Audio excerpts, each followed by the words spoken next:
Are you really in room 3? Because the last time you told me it stopped. I'm looking to read your transcript and it wasn't popping up for me.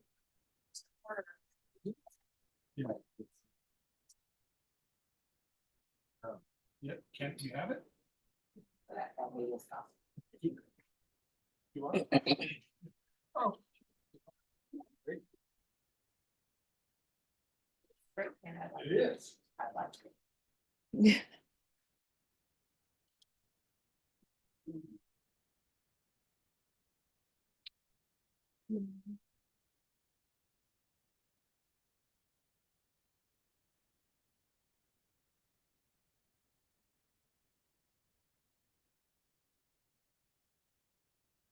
All right, so everyone, I'm just waiting for the docket to come my way. And as I say that, here's the docket. Oh, no, thank you. Your first chair. Okay. Thank you.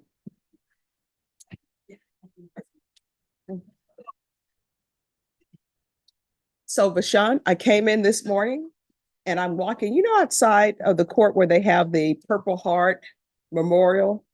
Somebody stole one of the bricks. Well, I shouldn't say somebody stole one of the bricks. I'm just jumping to conclusions, but a brick is missing. So I don't know which person's name was on that. Of course, that's something I'm going to investigate and find out so we can have that brick replaced.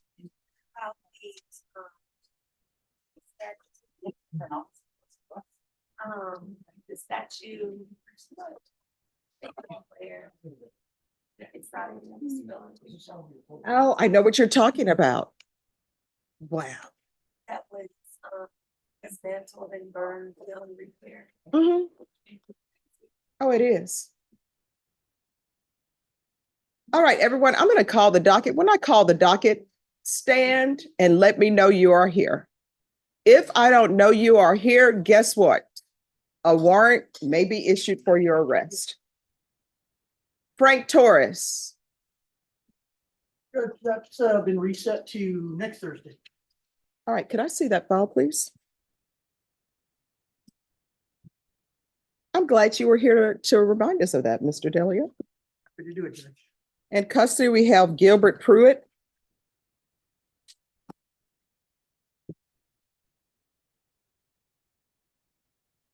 Oh, yes, it does say February 8th. I don't know why it's here. All right, so that's coming back February 8th. Zachary Sanchez. Present, Your Honor. We're ready to go. All right, thank you. Michaela Johnson. Julie Clark is in custody. Raymond Foos, custody. Frank Sanchez, Victor Alvarez, Christopher Lemire. Virgilio Balsadua, custody. Did I pronounce that correctly? Jacob Cavazos, Misael Solis, Vanessa Rosano, Brooke Chavez, custody. Mark Ivy. I think he is in federal custody. Kent Yates, custody. Raymond Alejandro. Good morning. Orlando Adina. Philip Diller. Thank you. Tyler Ashbaugh. Daniel Hernandez. Thank you. In custody is Clinton Barnes. Richard Murray is by Zoom. Paul Cantu, custody. Ray Espinoza. Rudy Gutierrez Gonzalez. In custody, Your Honor. Oh, he just raised his hand. Are you Rudy Gutierrez? All right. First row, sir. Mr. Ashbot, you're in the first row.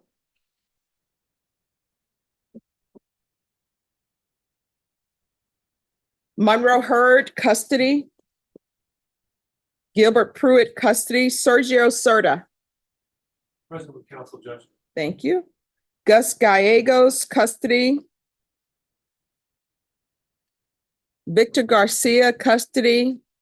Malik Lampkin. Johnny Lamone, Robert Grant. All right, anyone came in late or your name was not called? Yes, what's your name? I'm sorry, what? It's Lucy Aurora, judge, it's complaints hearing. All right, thank you.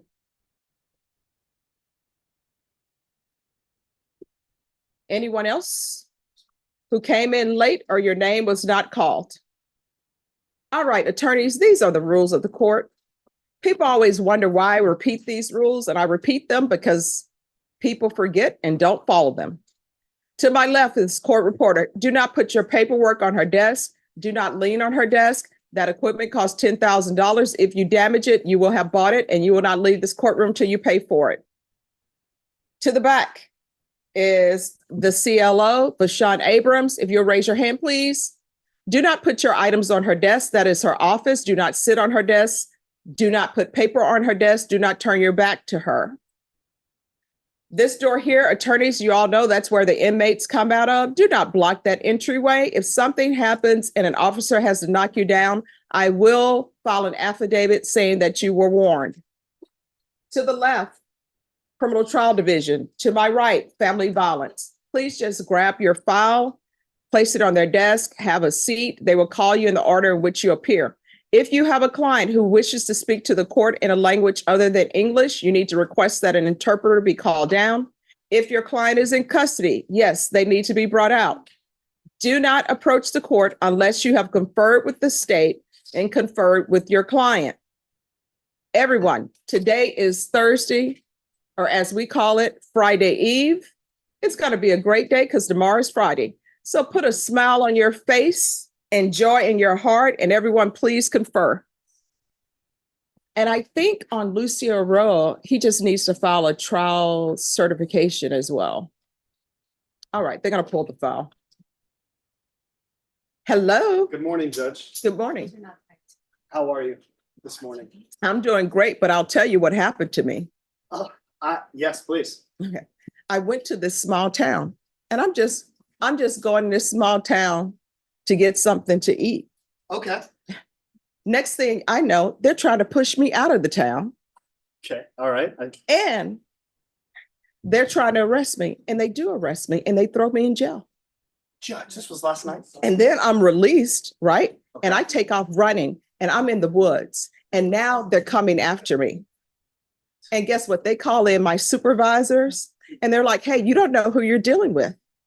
And they're saying, what you call Hades, she calls home. And then I made it here.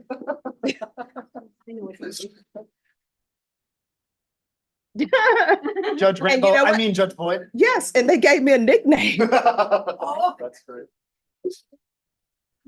No, please, no.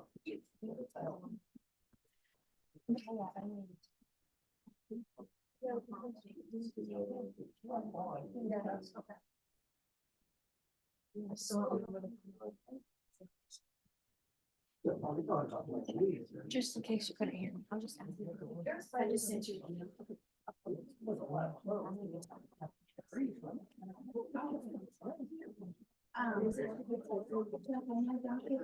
Mhm. Who? Okay, let me see.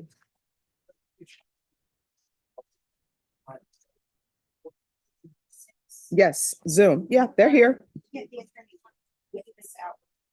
Okay. Yeah, the client is, well, there's somebody by the name of Bob Garza who's on Zoom. All right, so we're just waiting for his client. Richard Murray. Where are you? Richard Flores Murray. All right, so he is not here.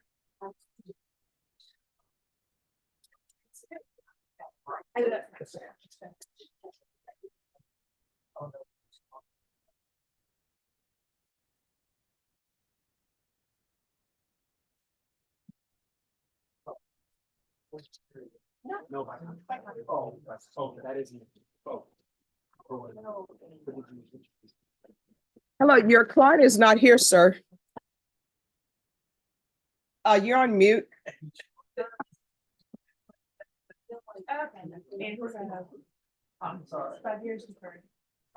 I think he just walked in, Your Honor. He's sitting All right, down. who's your client? Richard Flores Murray. Richard Murray? Murray, Murray, and he's sitting down, I believe, to your left. Richard Murray. He's right here, Judge. All right. All right. So what is happening with this case, sir? Well, we're supposed to appear. For I'm a sorry, what? status- Me or the prosecutor, Judge? All right. Excuse me. Could I see the file on Richard Murray Flores, please? The other way around, Judge. Richard Flores Murray. Okay, thank you. We're supposed to be here for a status hearing to see if he's completed his evaluation, Judge. He tells me he has, but I have not received any kind of a report. All right, Mr. Murray, if you can come forward, please.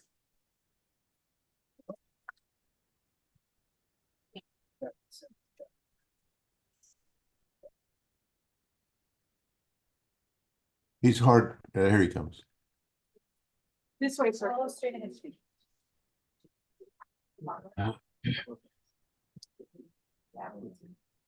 Hello, Mr. Murray. Hi. You know, I'm hard of hearing. Yes, Thank you, sure. So did you complete your evaluation? ma'am. Did you complete your evaluation? Yes. All right, what date did you complete it on? What date? Yes. I don't remember. All right, was it last month, this month? It was about 4 or 5 days ago. Okay. All right, we're gonna reset you. And do you know the name of the doctor who did the evaluation? Do you know the name of the doctor who completed your evaluation? David, I think, the doctor, the last name was kind of hard to. Jumis? I couldn't pronounce the last. Is it name. Jumis? Who? Jumis. Yes.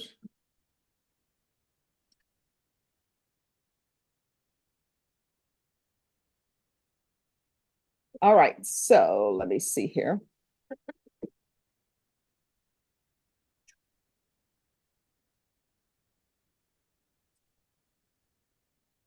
We're going to recall this for February 26th. I'll give you a reset form. Once you sign it, you will be excused. So council to be for February 26th. Yes, ma'am. Yes, ma'am.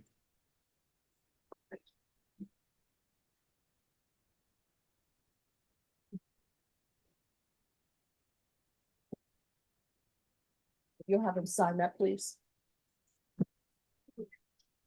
Hi, if you could give that to Mr. Murray. Thank you so much. I appreciate it. Is that it? Once you sign the reset form, you're excused. Right here, Mr. Murray. Okay, Right thank you, here. Your Honor. Thank you. You're welcome. May I be excused, Your Honor? Yes. All right. Thank you. Have a good day. All right, you too. No, that's mine. I'll find you. Right there. Yes. I'm gonna give you a book.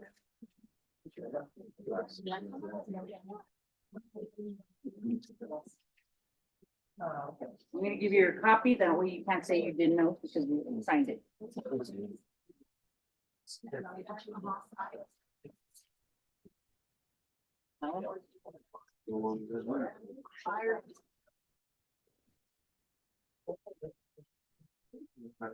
Yes, sir. Go ahead. And I should Yes, he's done right, Jude? Yes, he's done. Yes.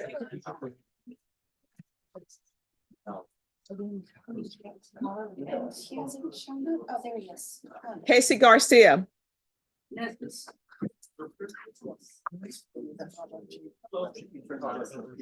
Excuse me, what's your name?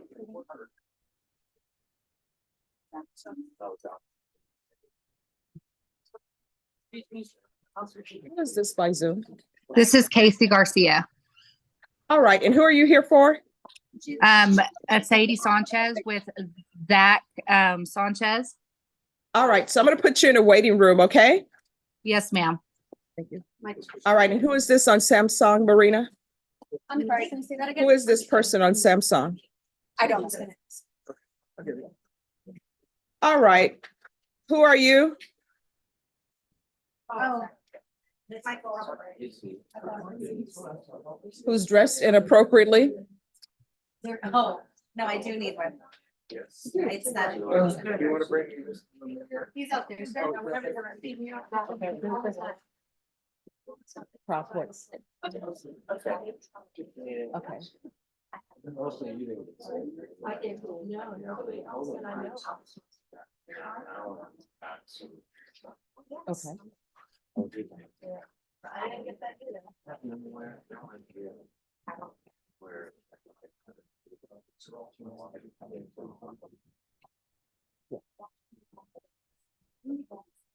Mhm.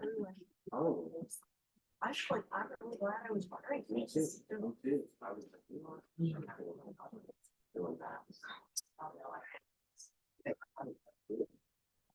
Mr. Roa, come forward.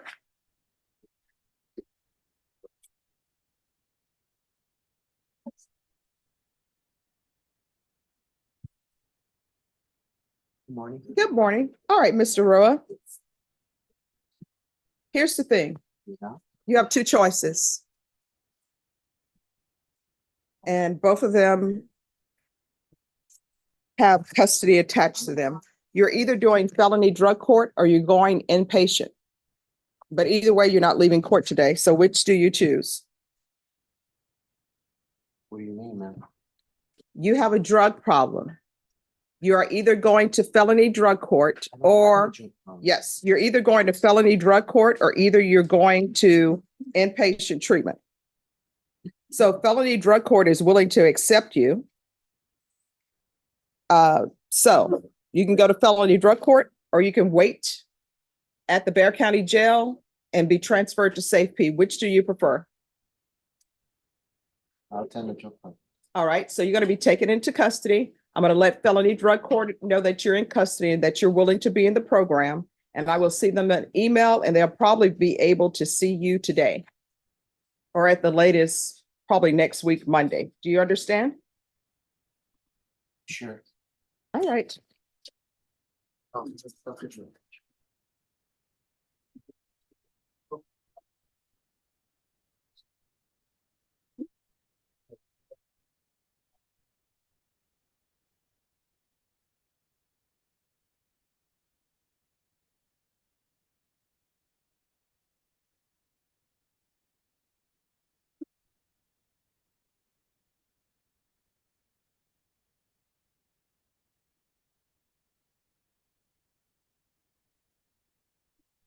So, Bashan, if you can do another referral to felony drug court. And if he is not in felony drug court, then he's going to Safe P. And those are per instructions from felony drug court, which is what they want. Judge, I did reach back out to felony drug court Mhm. to find out how they want to proceed as far as. Yes. Yes. And what I'll do is I'm sending Judge Glenn an email right now to ask him.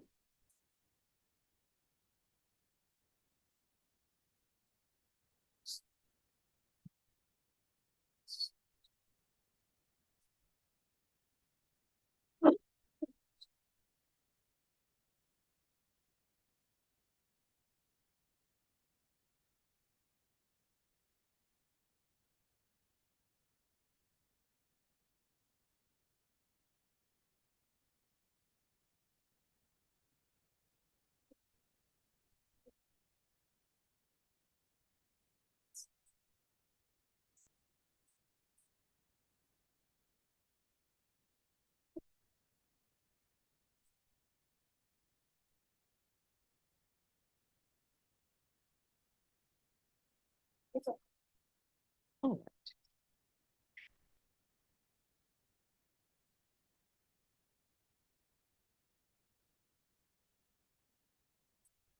That's one. Yes, They said they don't need to referral.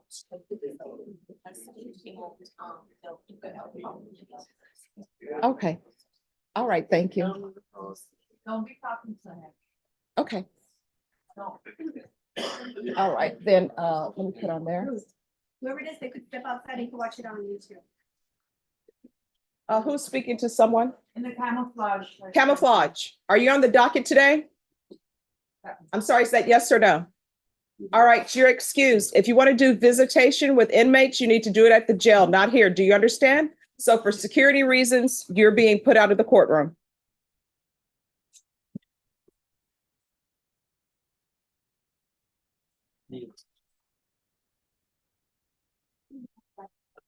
Philip Diller, 2022 5802.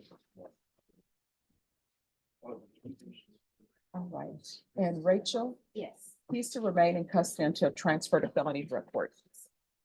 Who's here for Zachary Sanchez? Present, Your Honor.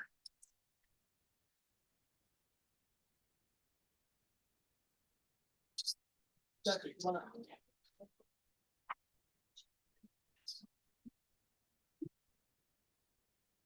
All right, did he enter a plea? What's going on here? He did enter a plea. This is a PSI. Okay, And then this is the one where our victim impact has been put in a breakout room. okay, because the reason why I say that is because there is nothing listed. Judge Angelini has it right here. All right, could I see a stamp, please, for a plea?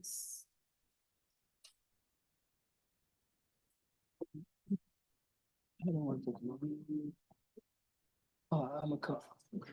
And Mr. DeLeon, did your client enter a plea of no contest? He did, Your Honor. All right.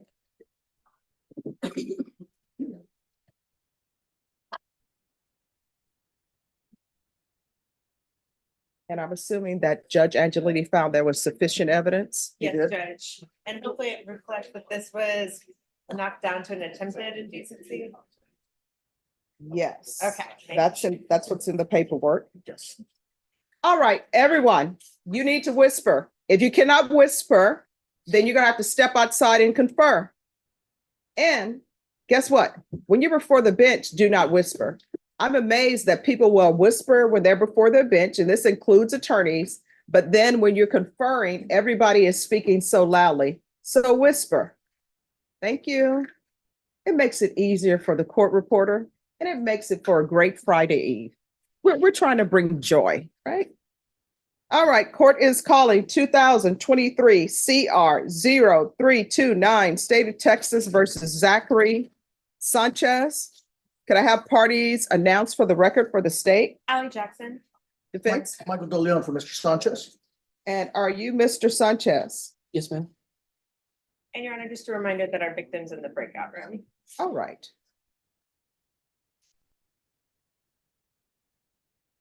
All right, you entered a plea on December 5th, 2023 to the offense of attempted indecency with a child by contact as a third-degree felony. According to the plea bargaining agreement, the state is recommending deferred adjudication.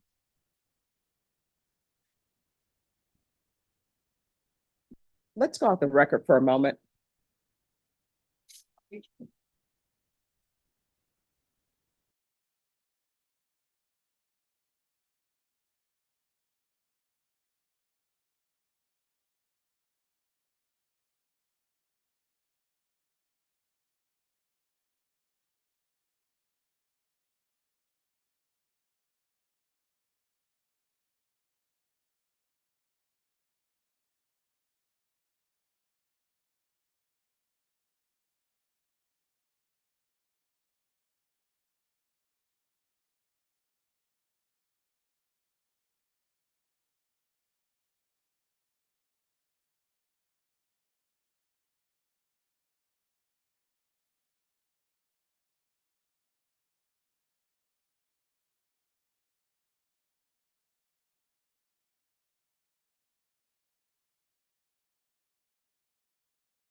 All right, Mr. Sanchez, I just needed a couple of things cleared up because the court, well, I'm not the person who took this plea. You understand?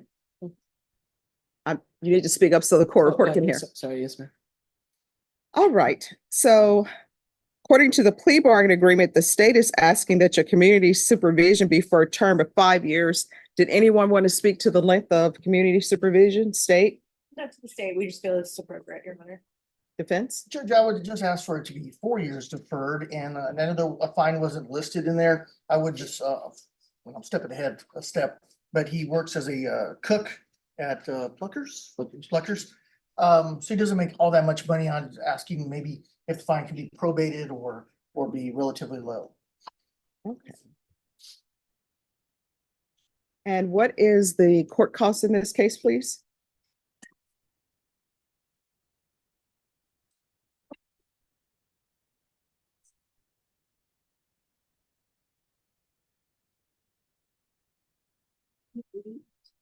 All right, Mr. Sanchez, can you raise your right hand for me, please?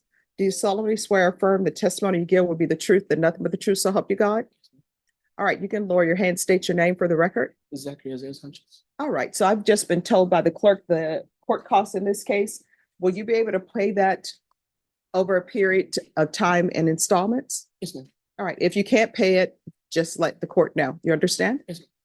All right, and then I have the MIC evaluation. Have everybody seen the mental health evaluation on this case? I have, Your Honor. Yes, Your All Honor. right. Any input from either side? No, Your Honor. All right. So, Mr. Sanchez, it is saying here that you do need to be placed on the mental health caseload. Probation, based upon the nature of the offense, will mental health still accept him on their caseload?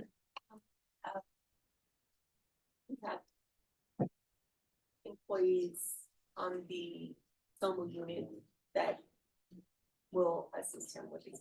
All right. So what I'll do then is I'll say the mental health sex offender unit. There's going to be 4 years deferred adjudication.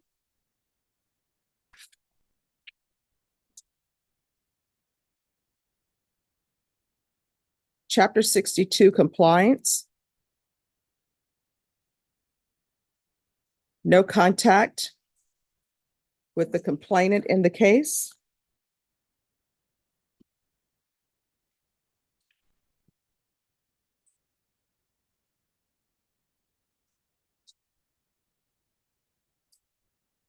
There should be regular reporting by Zoom or in person.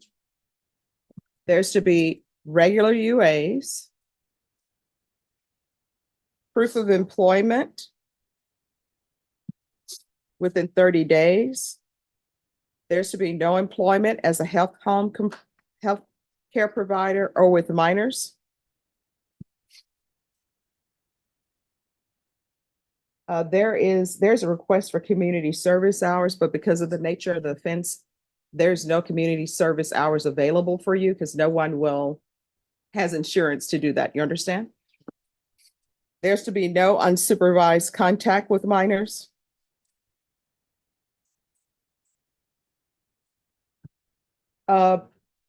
Probation, is there anything else? There are, the sex offender unit will take care of the field test, as a field visit. Yes. There's nothing else. All right. Is there anything else you need from the court to be successful? If there's something else you need, now's the time to let me know. No, it's fine. It's fine. I think nothing, Your Honor. All right. Thank the court. I'm going to show you what's entitled Trial Court Certification of Defendant's Rights to Appeal. Did you review that with your attorney? Thank you. Did you review that with your attorney? Did you understand it and did you sign it? Yes, ma'am. All right, because this is a plea bargain agreement, because I followed your plea bargain agreement, and because you waive your right to appeal, you do not have the court's permission to appeal. You understand? All right. You all have victim impact? Yeah, it's on the Zoom. All right. And is it the Garcia? Yes. Okay. And I'll stop video.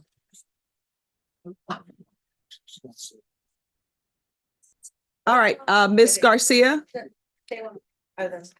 No. The video is just not shown. All right, Miss Garcia, if you can unmute, please. All right, Miss Garcia, Mr. Sanchez is here. Okay, And you may proceed with your victim impact. okay, it's going to be my daughter, Sadie. All right.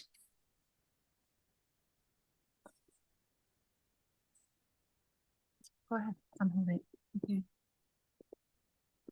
Zach, I don't know what to say. I could tell you that you ruined my life and how messed up I am.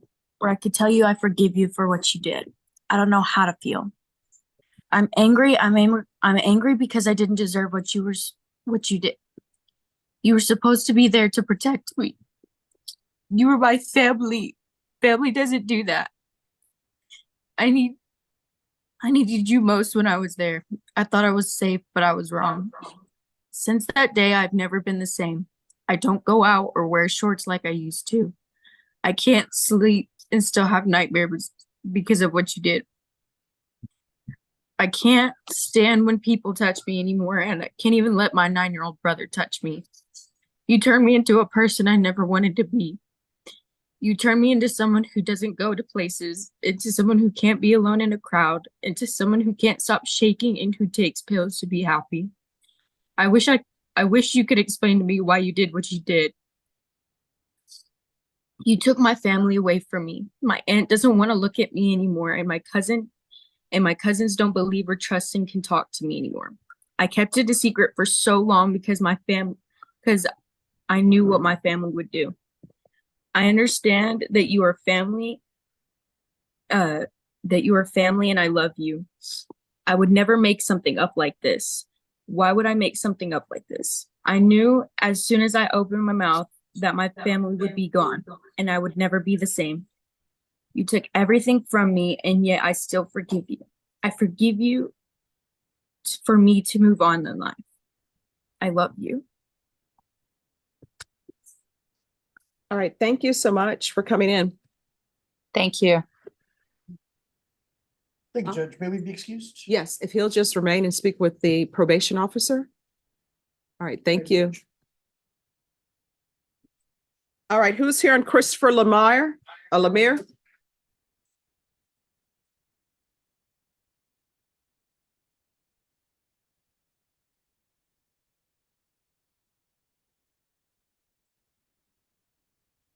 All right. Where are we on this case? We've got an agreement, he's gonna go to ISF. All right. Just one moment. Can I have the file stamp, please? Oh, no problem. Thank you. It's not a problem. Mr. Lemire? Is it Lemire or Lemire? Lemire. Lemire?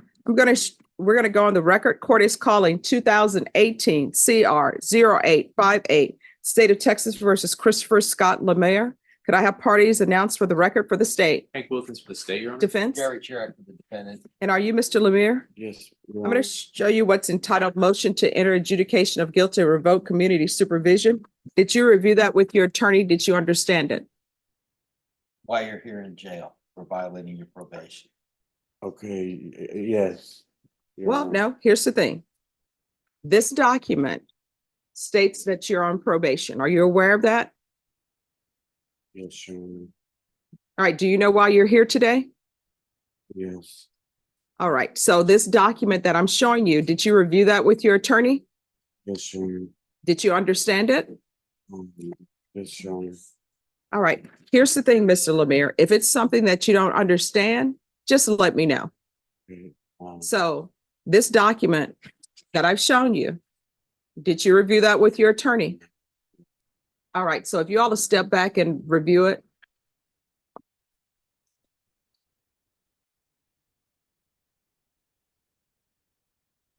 Who's here on Philip Diller?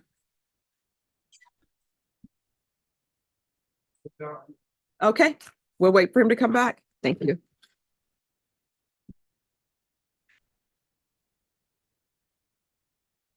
Diana, is it going to be a Monday today?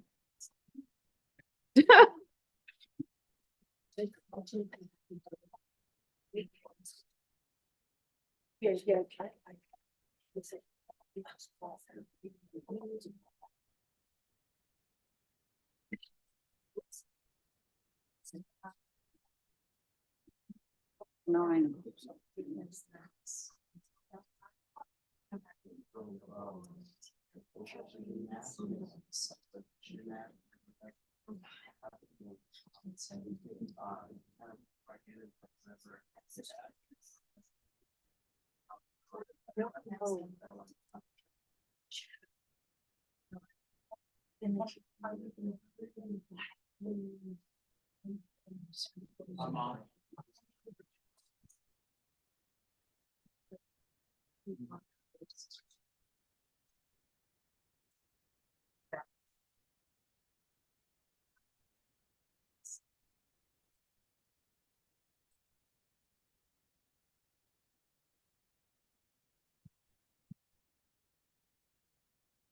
Ready to announce on Malik Lamb.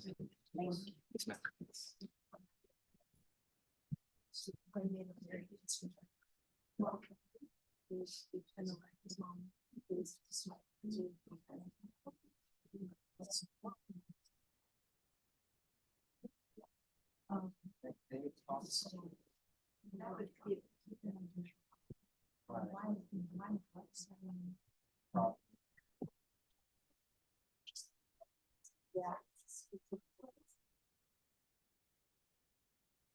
Malik Lampkin, Morning, Your Honor. On his behalf, Judge. where is he?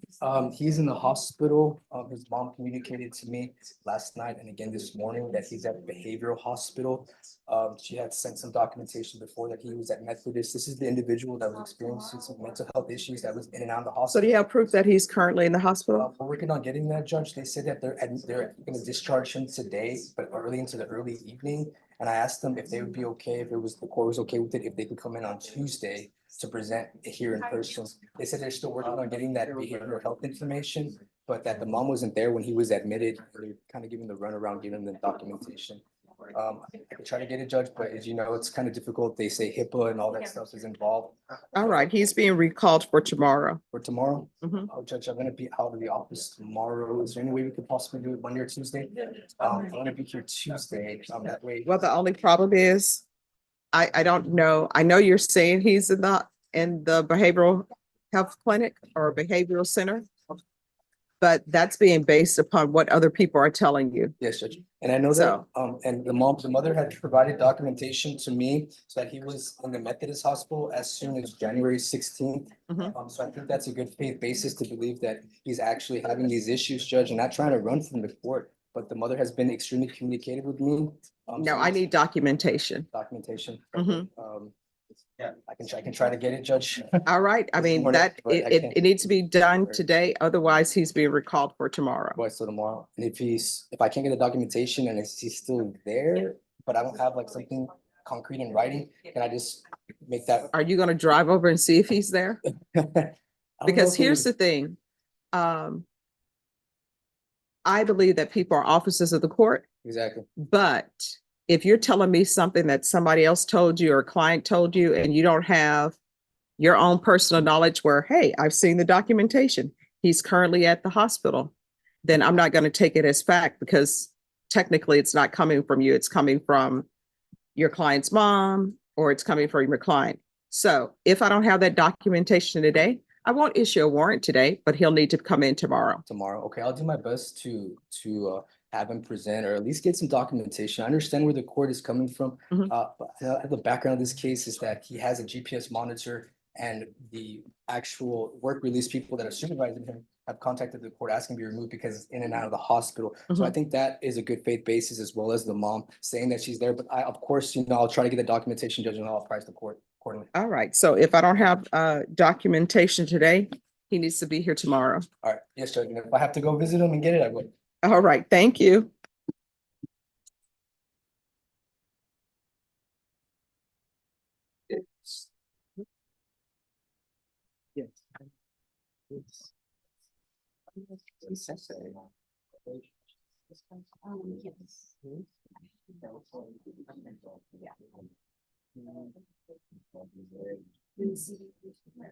No, I need to figure out what's going on. I don't know. It's, I guess he was supposed to trade me Zoom.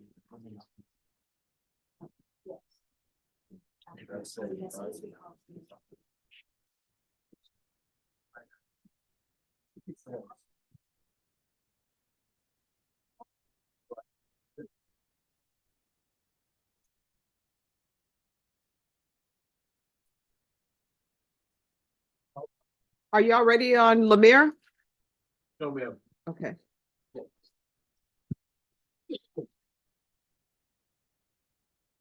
Who's here on Philip Diller? Morning, Your Honor, Alex Sharp. He's present. He needs to come forward. Okay, I just wanted to inform the court, his wife is positive for COVID. He's, Well, somebody give Mr. Diller a mask. left him in my other briefcase.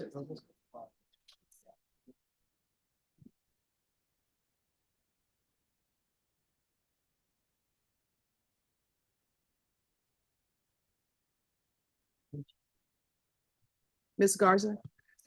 Mr. Dillard's wife is positive for COVID. Yeah.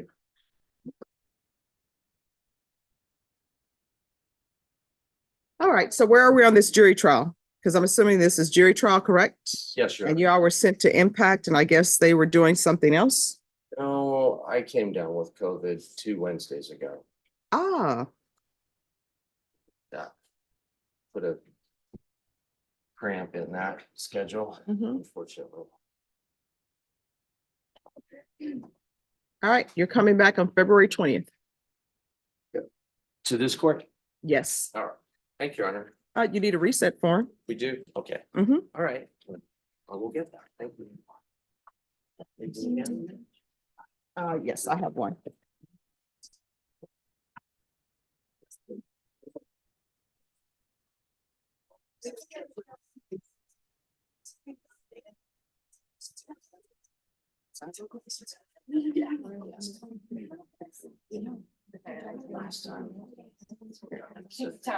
Maybe it's a lot.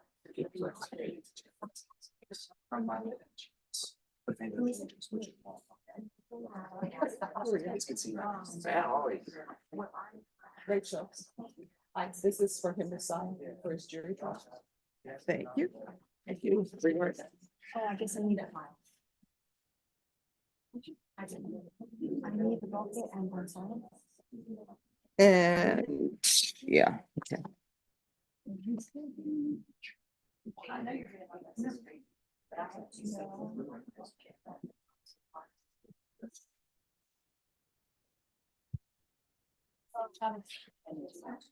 Oh, I'm sorry. It's because my clients are broken. I have a client that's broken. Thank you.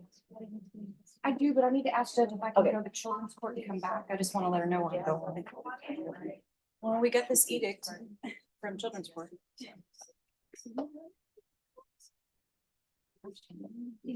I have a reset over in courtroom 306 that I need to go do at 10, and I'm gonna come back. My guy's got like 7 cases, so Jason's gonna take a minute. His name is Clinton Barnes. He's Raymond Alejandro. So I just wanted to let y'all know where I'm going. I'll be back. It shouldn't take long. I wouldn't go over there if I thought it was gonna take. I just didn't want to.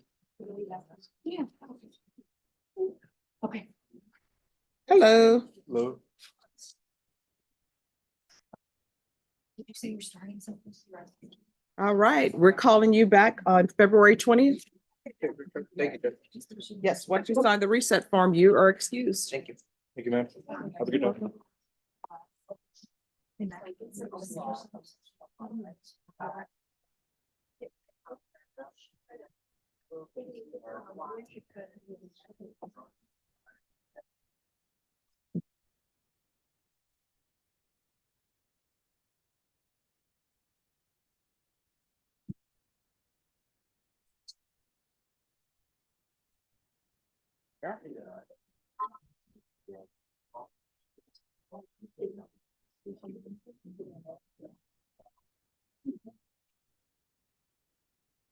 Rudy Gonzalez. Yes. So. Yesterday I emailed, Norma, I know Mhm. she's been out. I emailed her about Mr. Gonzalez and the next, client of mine. Roque Chavez. I Mhm. have filed, motions for competency. Mhm. Mr. Gonzalez. he All right, so had- where is Rudy Gonzalez? They're in the back. Okay. Mr. Gonzalez, he had an interview with the doctor, but he missed it. And so he has not been interviewed yet. All right. Are you all bringing out Mr. Gonzalez? They're two different people. All right. Can you have them bring Mr. Gonzalez out? And so how did he miss his competency? Was he on bond at the It time? was on bond, Judge. Okay. The Judge for the Judge Carruthers ordered him to get interviewed. Okay.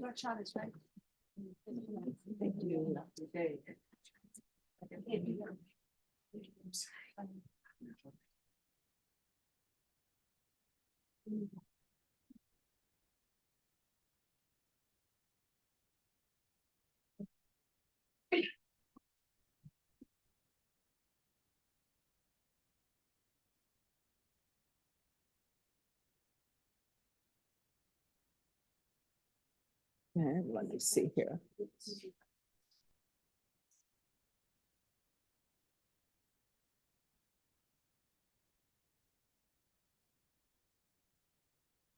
It's March 11th, spring break. Do you have spring break issues?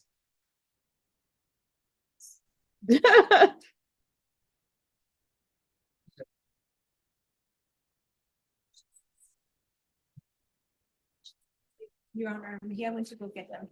All right, thank you. That's spring break. Judge. Okay.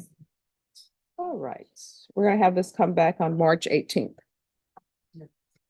And your client needs to sign this reset form. Well, he picked up other cases, Judge, so it's getting. Okay, well, you never know.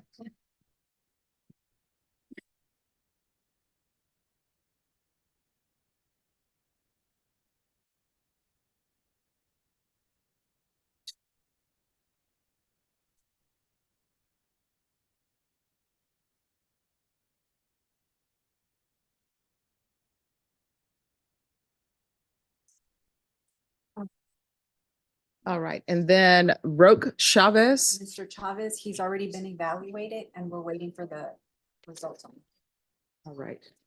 So we'll put this on March 11th. I'm sorry, 18. March 18th as well.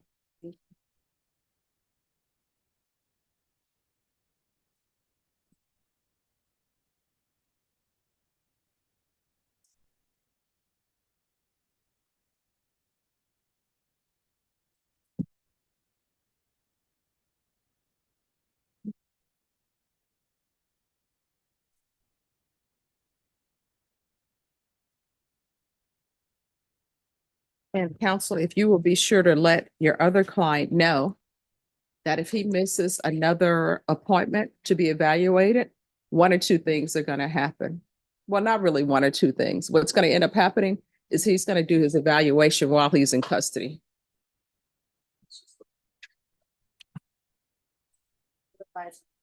Thank you. You still want him? Yes. You're on the approach very briefly. Whatever you have. All right, just give me a moment.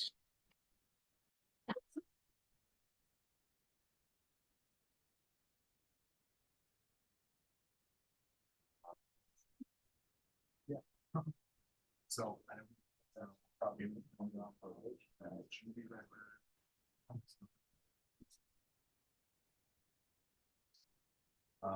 All right, who are you here for? It's an off-docket matter, Judge. Our client, he's remanded without bond on an NCR. He picked up a DWI. I've conferred with the state on what they would ask for their bond, for the bond conditions and all of that. So I don't know. It'll have to go to Judge Nahara. Okay, so, okay, Yes, just let the clerks know and they'll make sure Judge Nahara receives it. okay, thank you, Judge. You're welcome.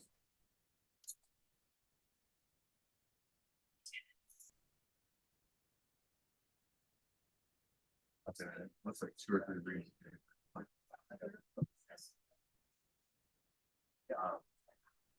Yeah, man. Okay, as long as I can view them in your office, whatever. Do I have to record is that I could view them, but you couldn't release them under protective order. So then I'm good with that. Victor Alvarez? Okay, Judge, this is not going to be a contestant. okay.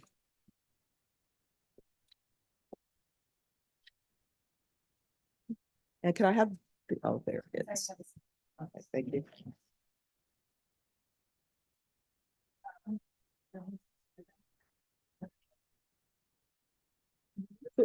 Who's the prosecutor on Victor Alvarez Jr.?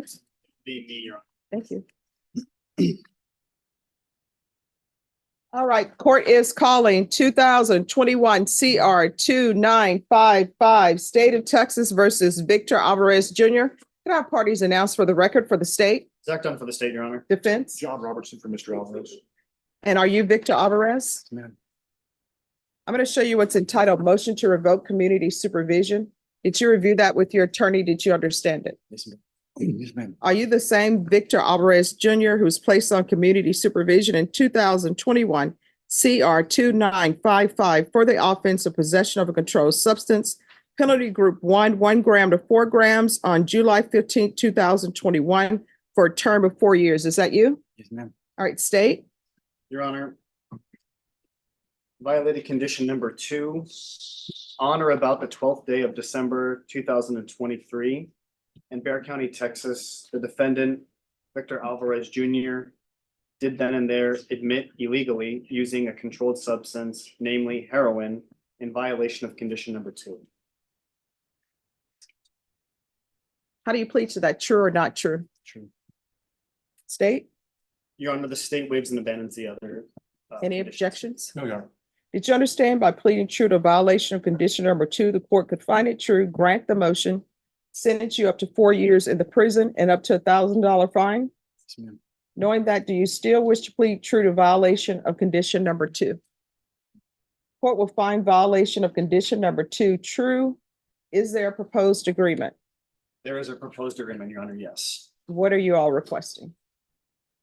Your Honor, the Victor was in drug court and had some challenges in drug court and was ultimately discharged in December of 23. Mhm. The probation department is recommending safety. He had previously been evaluated for SATF and DDRF, but was declined due to his physical condition. He has 2 prosthetic legs. From talking to Victor over the last couple of weeks, I know Victor, he admits he has a drug problem and he wants to continue to work on that. Victor would like to be considered for being put back into the drug court program and continuing to work with them. And I know he'd like to address the court about that. All right, you'd like to address the court? Yes, ma'am. Can you raise your right hand?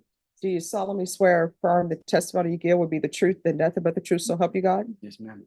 All right, you can lower your hand, state your name for a record. Victor Alvarez Jr. All right, what would you like to say? I want to say that I messed up. I did my anger getting away, and I've been working a lot, real hard with drug court, trying to focus on my recovery. And before I went to jail, I talked to my counselor at Alpha, and I told her about getting into anger management classes and continuing with treatment there too. And I really want the opportunity to finish drug court, and I finally got the chance to get new prosthetics, and I'm in the process of getting new prosthetics before I came in here. If you give me a chance, I promise you that I will complete drug court, and if I mess up, you can sentence me to whatever amount is right. All right. Probation? What is your recommendation?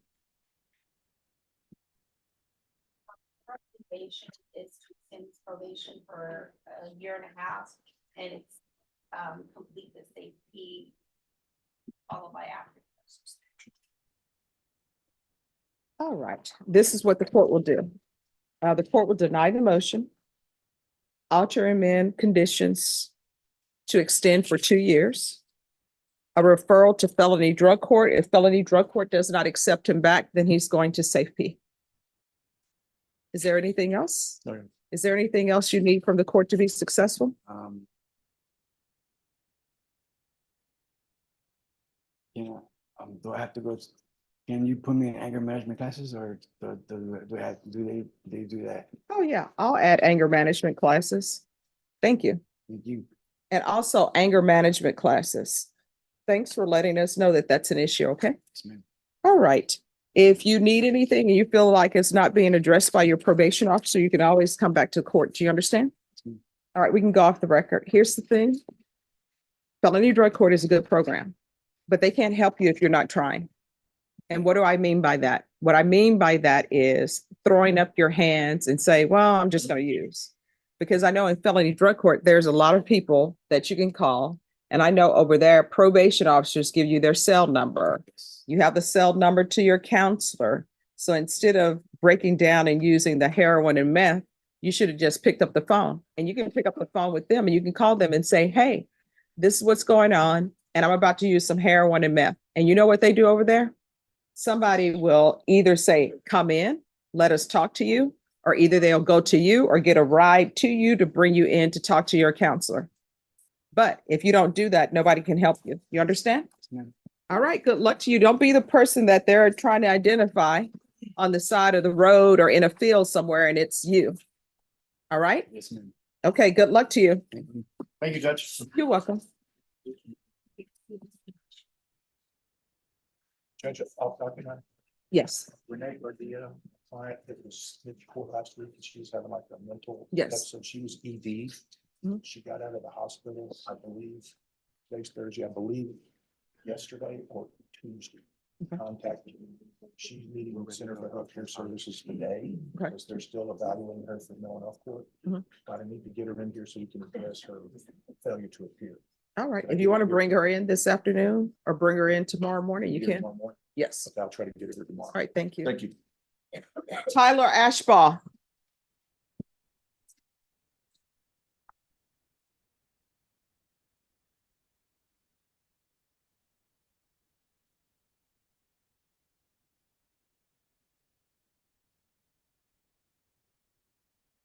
All right. Why were you late for court? Oh, the traffic. You have to plan for traffic. Yes, ma'am. Am I late for court? No. Also, I was trying And- to have so- I was walking my elderly father. He doesn't walk that fast as well. You need to plan for that because let me explain something to you. Am I late for court? No. And all the defense attorneys will tell me, oh, judge, why are you rushing? You can be late for court. But I don't ask people to do things that I myself are not prepared to do. Your attorney doesn't have to be on time because guess what? If he's not on time, normally nobody's going to hold him in contempt or put him in jail. But if you're late, guess what? Yes, sure. All right. Yes, ma'am. Okay, so what's happening with Mr. Ashbaugh's case? We were here last time for discovery. Where are we on discovery? Your Honor, I believe we have taken care of all the discovery issues in this case. I've been conferring with opposing counsel since the last court setting. They have provided me with a copy of the phone extraction, and we have made arrangements for me to review the TJJD file. All right, and are you prepared to make an offer or was an offer tendered? No, ma'am, there hasn't been an offer yet. We would appreciate a reset so we could make an offer to the defense judge. All right, I'm going to recall you all for March 18th. I'm sorry, not March 18th. Yes, March 18th. And on March 18th, state you need to be prepared to make an offer. Yes, ma'am.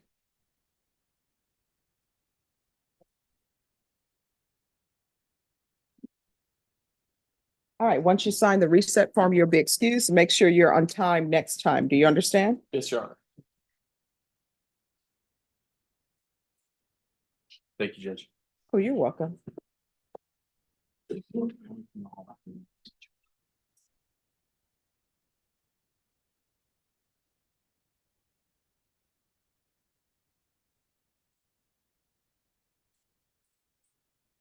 1 second.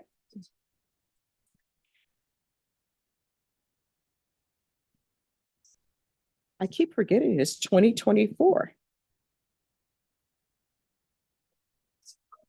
Oh gosh, it is.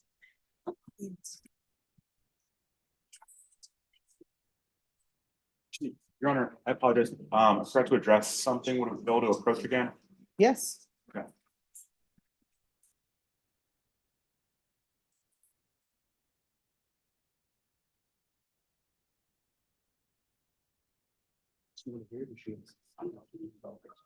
Um, Yes. Your Honor, I apologize about that. Forgot to address Mr. Ashbaugh. We filed a motion to modify his bond conditions yesterday.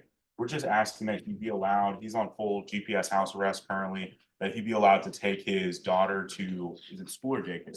School, in the mornings. His girlfriend who he lives with, the mother of the child, is currently enrolled in college and is not able to take her in the morning. It's placing a hardship on the family. We're just asking for a 1 hour window of time in the morning that he be allowed to take his daughter to school. Just one moment. I think I have a motion here. Also have a copy for the court in case it is not in the court's file.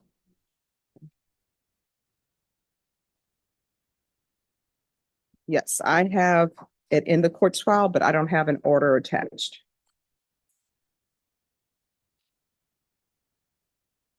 Copy of the order, Your Honor.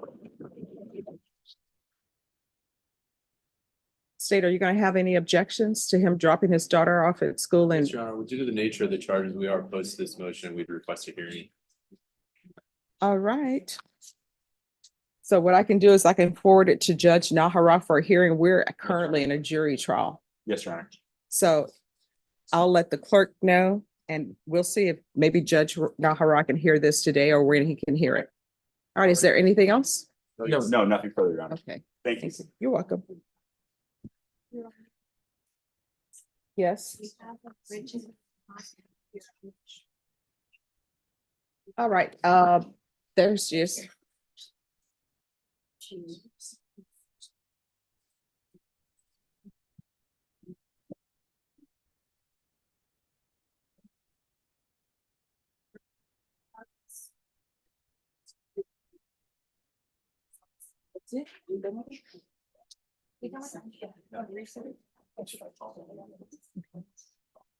Are you all ready on Lamar? Okay, all right, thank you.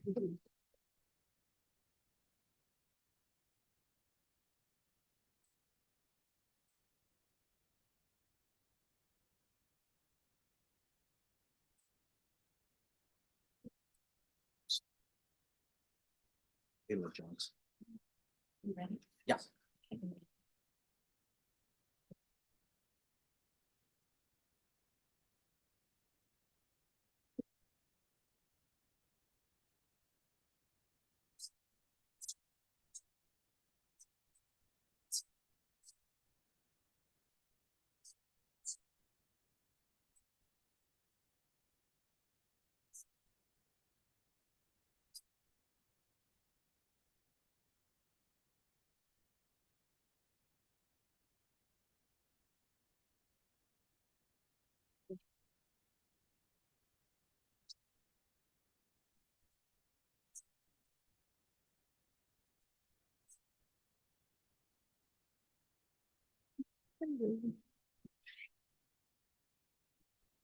Yes.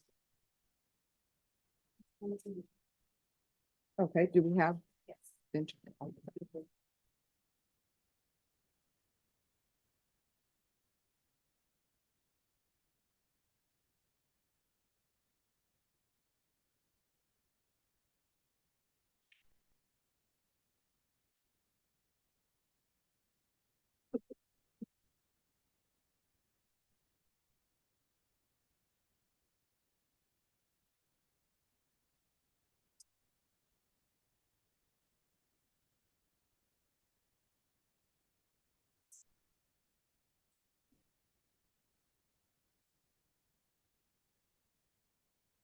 All right, are the parties ready on Sergio Cerda? Who's the attorney?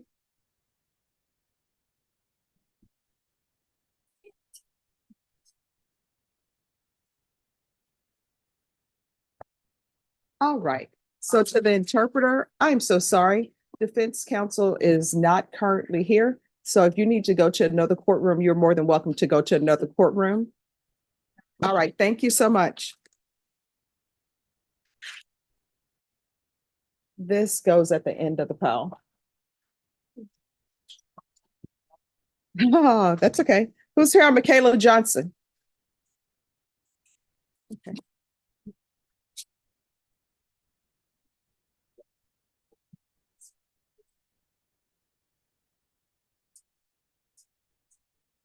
All right, is that the person on the Samsung who's not dressed appropriately for court and appears not to have a shirt on? All right, so they will not be given a victim impact if that is the person.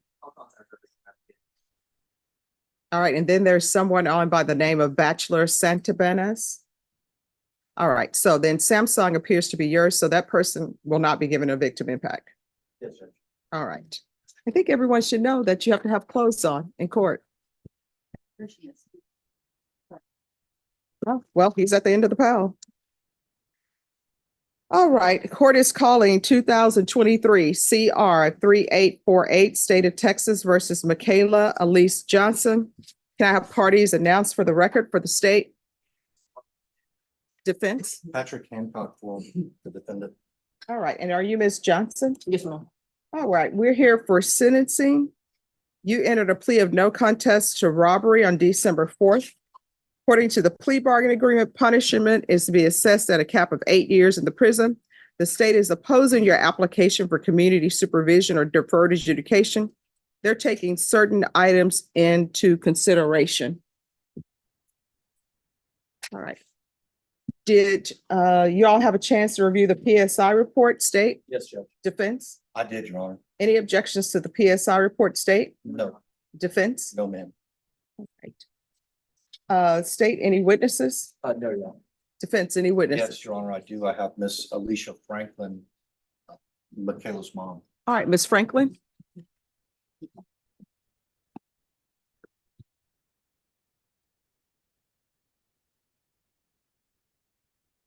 Can you raise your right hand? Do you solemnly swear or affirm the testimony you give will be the truth, and nothing but the truth, so help you God? I do. All right, you can lower your hand. Make sure you keep your voice up so the court reporter can hear. If you can state your name for the record. Alicia Franklin. All right, defense. Miss Franklin, good morning. Good morning. You and I have spent a lot of time together regarding Michaela, is that correct? Correct. And you are aware that Michaela has accepted responsibility for a robbery here in Brick County. Correct. And today is the day that the judge can either send her to prison or entertain her application for probation or deferred adjudication. Correct. Ms. Franklin, let me just ask you, how old is Michaela? As of now, she is 18. When the case started, she was 17. And when did she turn 18? November 3rd. And where is she a student at? At Roosevelt High School. What grade is she in? She's a senior. And being in Roosevelt High School, has she made future plans, applied to any universities, or done anything at this point in her senior year? Yes, she was accepted to UTSA, and we're pending. Excuse me, please whisper. Say it again, ma'am. She was accepted to UTSA, and we're pending the application for Clark Atlanta University. Very good. And how is she doing in school? She's doing good. She's on my honor roll. Right now she has all A's and perfect attendance since she's been out. And did Michaela request a letter from one of her school counselors to offer to the court today? She did. Ron, I tendered this to the state for their review. At some point, you'd like me to look at that, Judge. All right, any objections to the court reviewing this? All right, you may continue. Ms. Franklin, with regard to that letter, is it a positive review of how Michaela's doing at Roosevelt High School right now? It is. Michaela's right now, since her release, she's at the best she's ever been. She's focused, she's serious about furthering her future for college, and she's on the right path. I'd like to take you back to, I guess, the time around this offense, And before I do that, I want to ask you, are you a single mom? I am. Does Michaela have a father in her life who's active or? He's not active, not consistently. And does she have any siblings? She does. She has a brother and a sister from her father. And, but living in your household is just? No, no you? one, just me and Michaela. I want to take you back to around the time of the offense. Do you remember getting a call that Michaela had been locked up for some very serious offenses? Yes, I do. And can you tell the court what your response was? That she needed to sit there. I left her in there. She needed to understand what she had done and take responsibility. I left her in there for 5 months before I bonded her out.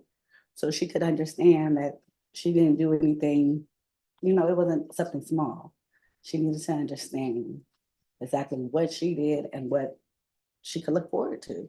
She needed to know what prison or their county was, what jail was. And do you think those 5 months had a significant impact in her life? Most definitely. I know for a fact she doesn't want to go back. She definitely has a true meaning of what jail is. And was that your goal at that time? That's definitely was my goal, because I could have bonded her out the same day or the next day. I mean, I could have got the financial means to get her out. So it was definitely my goal for her to learn her lesson, and hopefully we don't ever have to revisit this again, which I don't think we will. I honestly think that she did learn her lesson.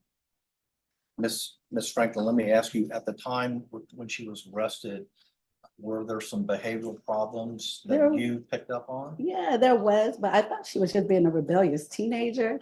I didn't realize she was like depressed and had low self-esteem until she had suicidal thoughts. I took her to Little Ridge, but you know, they let her out and she did a little counseling here and there.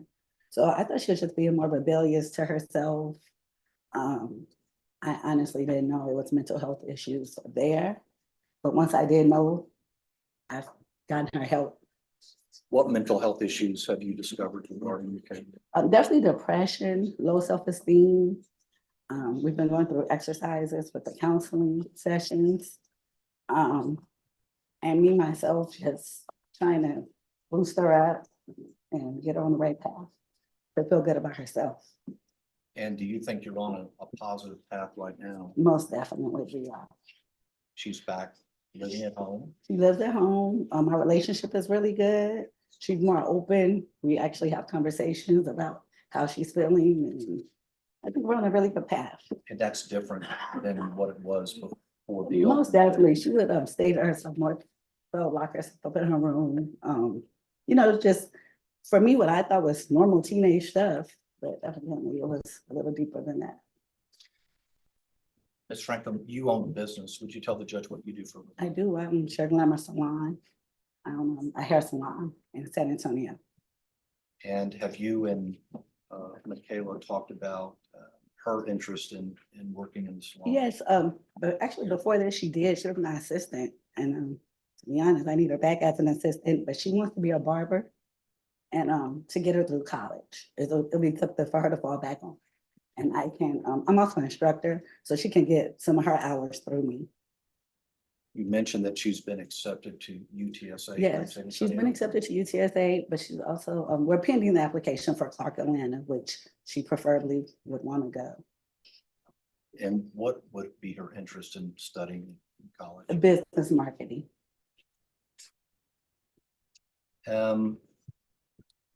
So you left her in jail for 5 months and now she's been on pre-trial release as a condition of her bond. Correct. I know we had one GPS circumstance that we had to take up with the court, but Yes. other than that issue that was straightened out here in the courtroom, do you think she's been compliant with all the rules? Yes, she's been compliant, and I also make sure she's compliant. I mean, we get home on time, way before time. We don't take no shortcuts. So yeah, she's definitely compliant. I know that today we had the opportunity, the three of us, you, me, and Michaela, to go through the pre-sentence report. You can see there are some pretty raw feelings on the part of the listed complainant. Yes. Can you tell me if you think, even before today, do you think Michaela recognizes just how serious this offense was and the fear that people were placed in and the after effects of that fear? Yes, she definitely recognizes that. She's definitely voiced how remorseful she is for this. I know for Christmas we did. She wasn't able to actually go to the battered women's shelter, but she did produce a toy drive. So where she marketed it and we received a lot of toys, I think over 500, and took it back to the battered women's shelter. She definitely is remorseful and she definitely understands that she put these people in fear and it's not to be taken lightly. Very good. Could you address very quickly whether you think your daughter would be a good candidate for probation or deferred adjudication in this court? I think she would be a great candidate. I think, matter of fact, I know she has a bright future. This was something that she got herself into that I know she regrets. And I don't think that she should be sent to jail. She's done 5 months, and I understand that it's not the same as 10 years, but she definitely recognizes and has had a taste of what jail is to not do this again and not be in any more trouble and to succeed and hopefully help other juveniles and help other people who are going in that direction. Ma'am, that's all the questions I have. The state has an opportunity to ask any questions they want. Yes. Any questions? Were you aware that this offense occurred on February 8th of 2023? Once I got a call from the Michaela when she was already in custody. So you knew the date? Yes. And what day was that of the week? Do you remember? I do not. Would it surprise you that it was Wednesday? I mean, I don't know. It was a Wednesday. Yeah. Would it surprise you that this offense occurred shortly before 1 p.m.?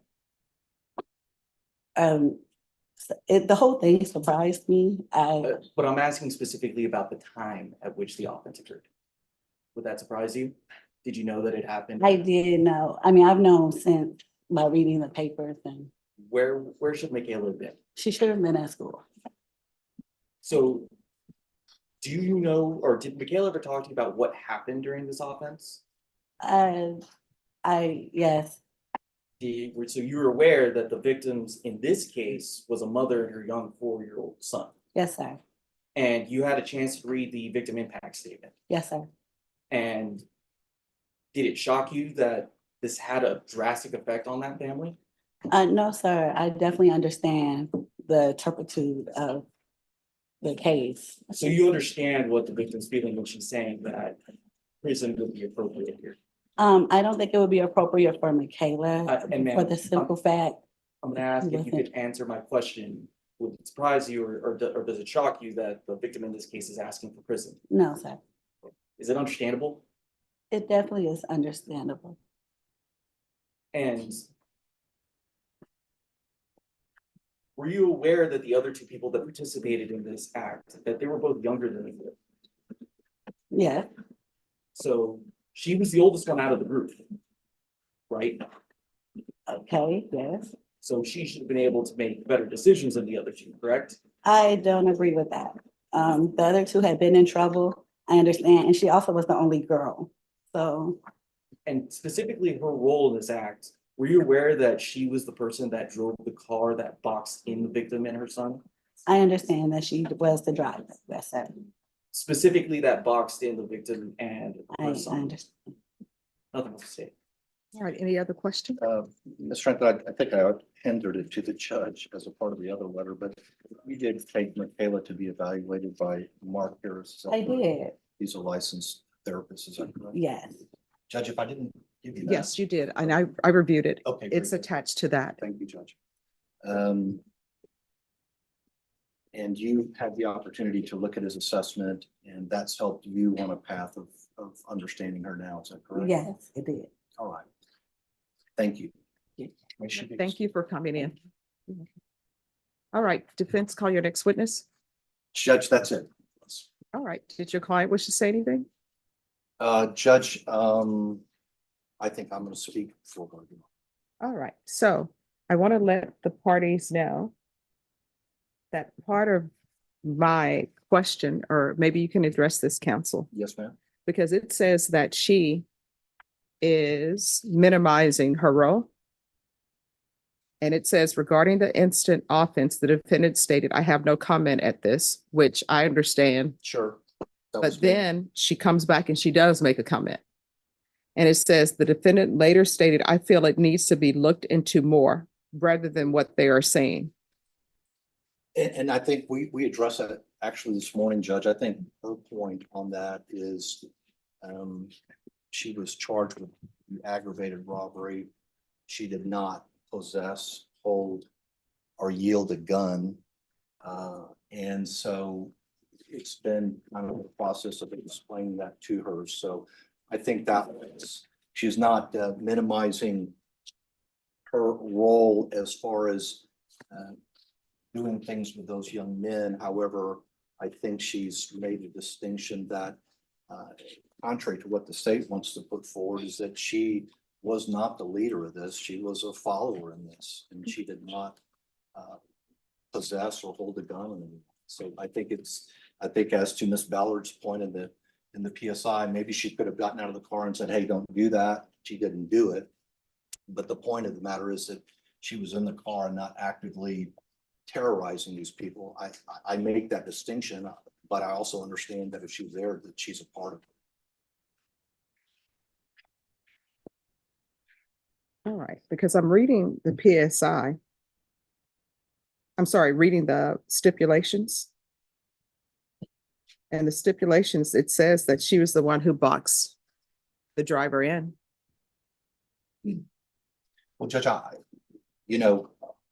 we're here taking responsibility for the facts. So I don't think she has said that she's not guilty of this offense. I just think she has a different interpretation of her role versus those young men. All right. All right, anything else from the state? I was informed by our victim advocates that the witness on Zoom was dressed, it was a brown sweater, that's what she's saying that she was wearing. No, the person who was on Samsung, that wasn't a brown sweater. Unless I'm colorblind or something's going on, they had on no top. Well, all right, Judge, I just wanted to make sure. All right, thank you. All right. I don't want to overstep, but I do want to make a brief argument next time. Yes, you may proceed. So, Judge, when I first started representing this young lady, she was in jail. And as her mother said, usually I have to field those questions, how quickly can we get out of jail? I think Ms. Franklin took a very brave approach for a single mom, and that is that I want her to sit there. These are serious charges. I want her to get a taste of incarceration. I want her to understand that you have to be penalized or punished for the things that you do. So 5 months passed by. And so I think that the value in that here in the courtroom today is that she has a taste of incarceration. And I think she's come out of jail, Judge, and the letter from the Roosevelt High School from Ms. Howard says she's really doing well in school. It's hard for me to believe she's 17 years old when I met her and charged with such a serious crime, and she's turned 18 and she's only 3 months into her 18th year. So Judge, it's one of those things. She's got a bright future. She's got hopefully acceptance into a school in Atlanta. She's been accepted to UTSA. Those letters, in my opinion, Judge, from Roosevelt High School, those are hard letters to get for the defense. And that's a really fine letter that supports Michaela in her application for probation. I don't want the court to think that she's minimizing this, because we've spent hours talking about the what ifs and how you can't find yourself in that situation.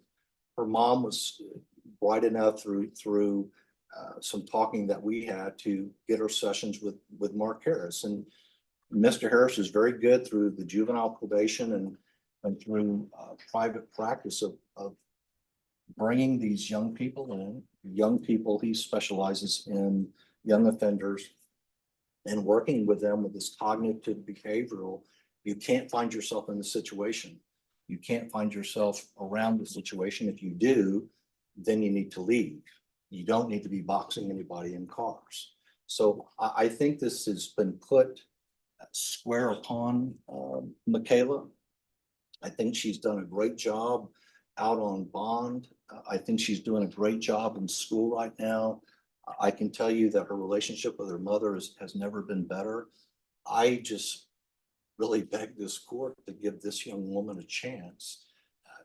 A conviction and being sent to prison is going to irreparably change her life. Now, I know that there's victims out there who have had their life irreparably changed too.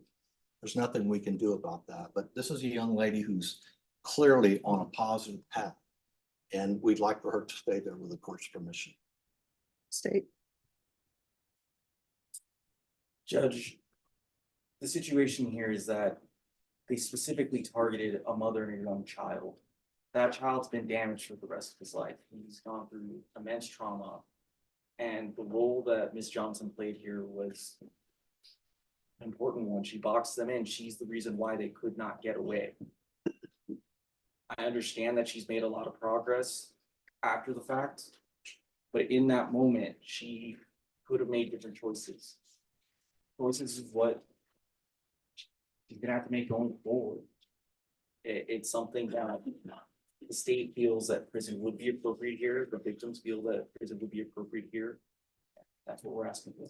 Judge, I just want to, you see more of these PSIs than I do, but it looks like the juvenile offenders who I think have the more serious role in this. I can't read this correctly, but it looks like one of them had his cases dismissed, maybe placed on probation, and then one was sent to some kind of TYC placement. So I guess if I look at that, Judge, I just argue that there will be some kind of equitable position here by the court to figure out what to do with Michaela.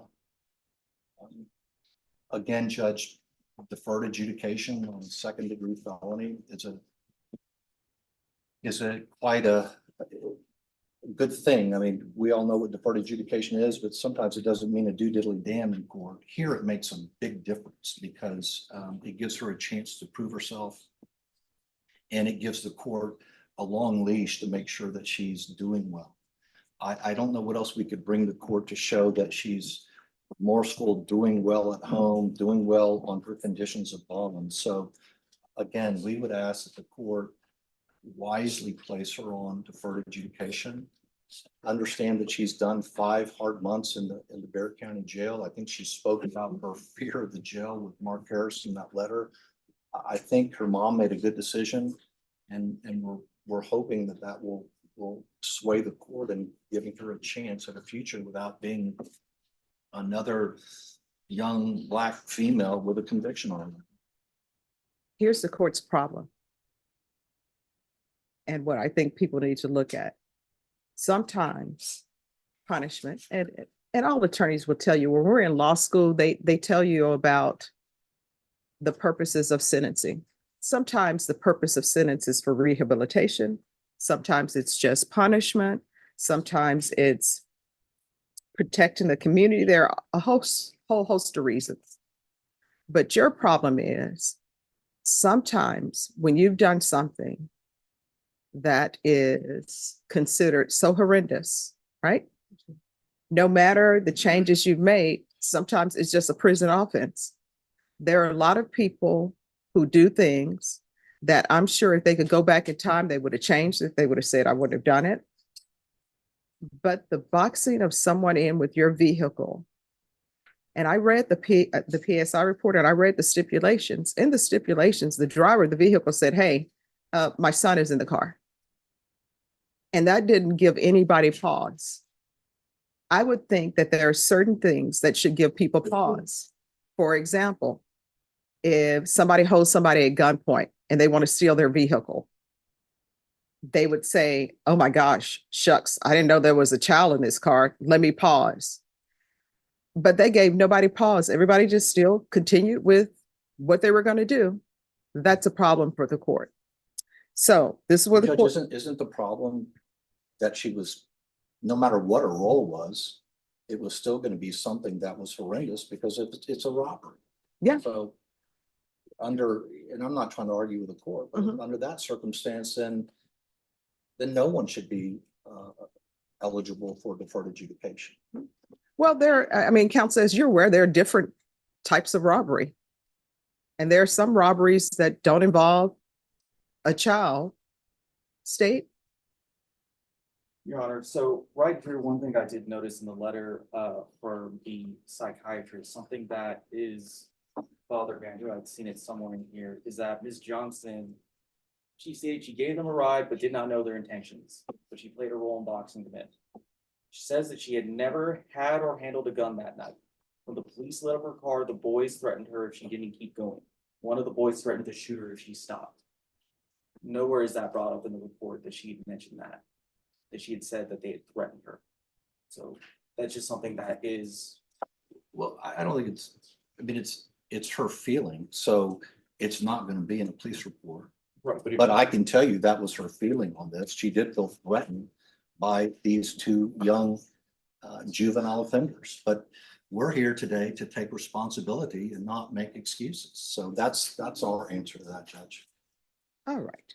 Is there anything else before the court makes its ruling? No, Your Honor. No, Your Honor. All right, this is what the court is going to do. Court is going to find you guilty, taking consideration 2023 CR 3850, 2023 CR 3849, grand jury number 806632. There's to be restitution of $110 to John Bright in grand jury number 806632. Give you credit for any time served. I'm going to retain jurisdiction. Your attorney will tell you what that means, and I'm going to sentence you to 6 years in the prison. Did you review what it's entitled trial court certification with your attorney? Did you understand it and did you sign it? Because this is a plea bargain agreement, because I followed your plea bargain agreement, because you waive your right to appeal, you do not have the court's permission to appeal. Because this is a felony conviction, you're not allowed to own or possess any weapons or ammunition. If you have a question over what a weapon or ammunition is, you'll need to speak to your attorney. And Mr. Hancock, you can explain to her what that means. I will, Judge. All right.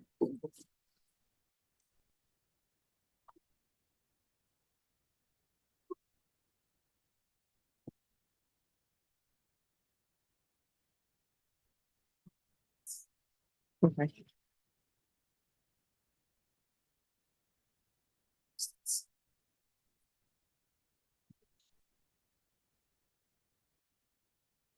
Are you all ready? We're ready. We got to resolve, Judge. Okay, just give me one moment.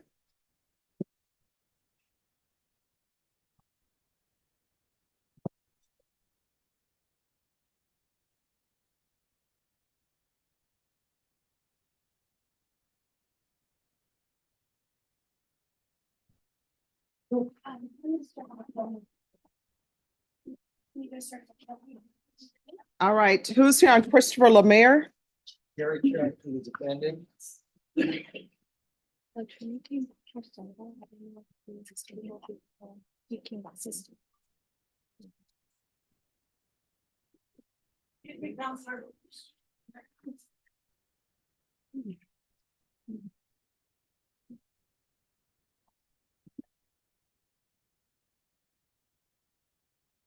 All right, after this case, it will be Mr. Serta. All right, court is calling 2018 CR 0858, State of Texas versus Christopher Lemire. Can I have the parties announced for the record for the state? Hank Wilkins for the state, Your Honor. Gary Defense? Track to the defendant. And are you Christopher Lemire? Yes, sir.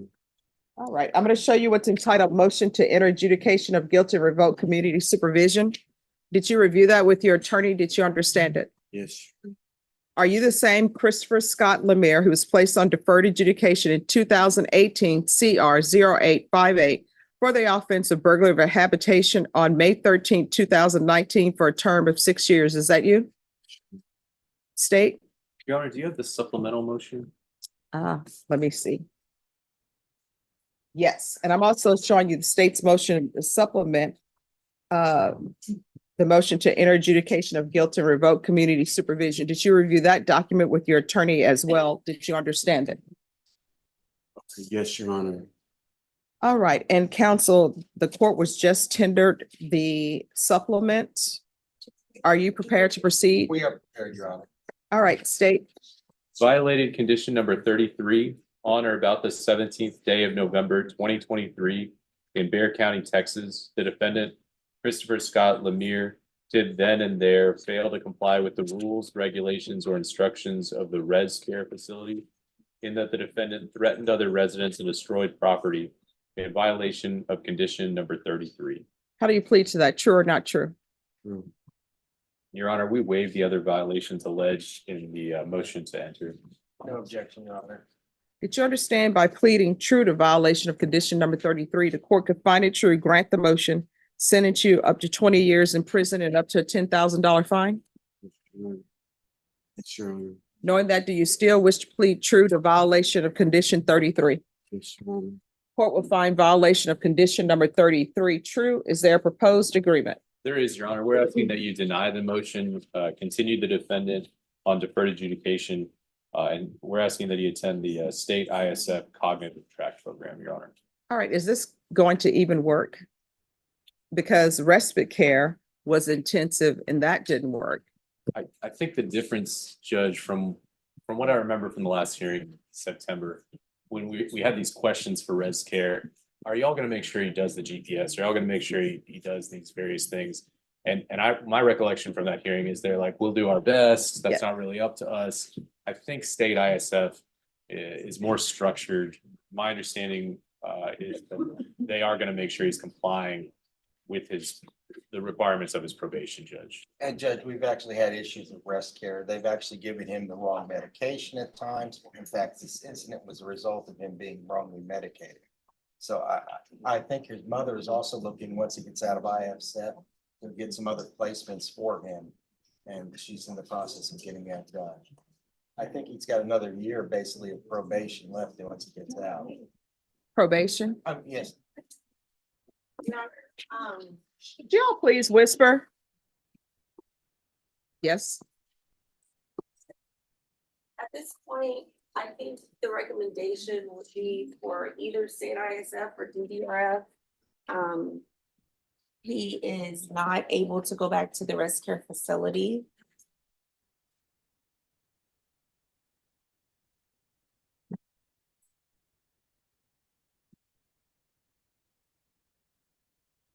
And I know there have been issues with rest care because I don't know if he cognitively is able to be there. Because I understand them saying we can't make sure that his GPS is charged. That's something he should do. And I understand because of mental issues, he can't charge it. So does anybody think he's going to be successful? That's my question. I think I'd like to give him the shot, Judge. I understand it's. I mean, he's not going to survive in prison, Judge. Well, I mean, sometimes prison is prison. It's not a happy place. But at some point, there is nothing else I can do. I mean, somebody write your legislator, write your congressman and tell them we need placements for people who maybe are low functioning, people who have mental health issues, because otherwise all I'm doing is rubber stamping saying, oh, let's try this. Let's try this. I'm going to try it. But Mr. Lemire, this is the last stop. There's nothing else for me to try with you. I don't think state ISF is going to work because respite care is more intensive than state ISF, but this is what everybody is telling me they think will work. I hope it will work. You're gonna walk a straight line, Your Honor.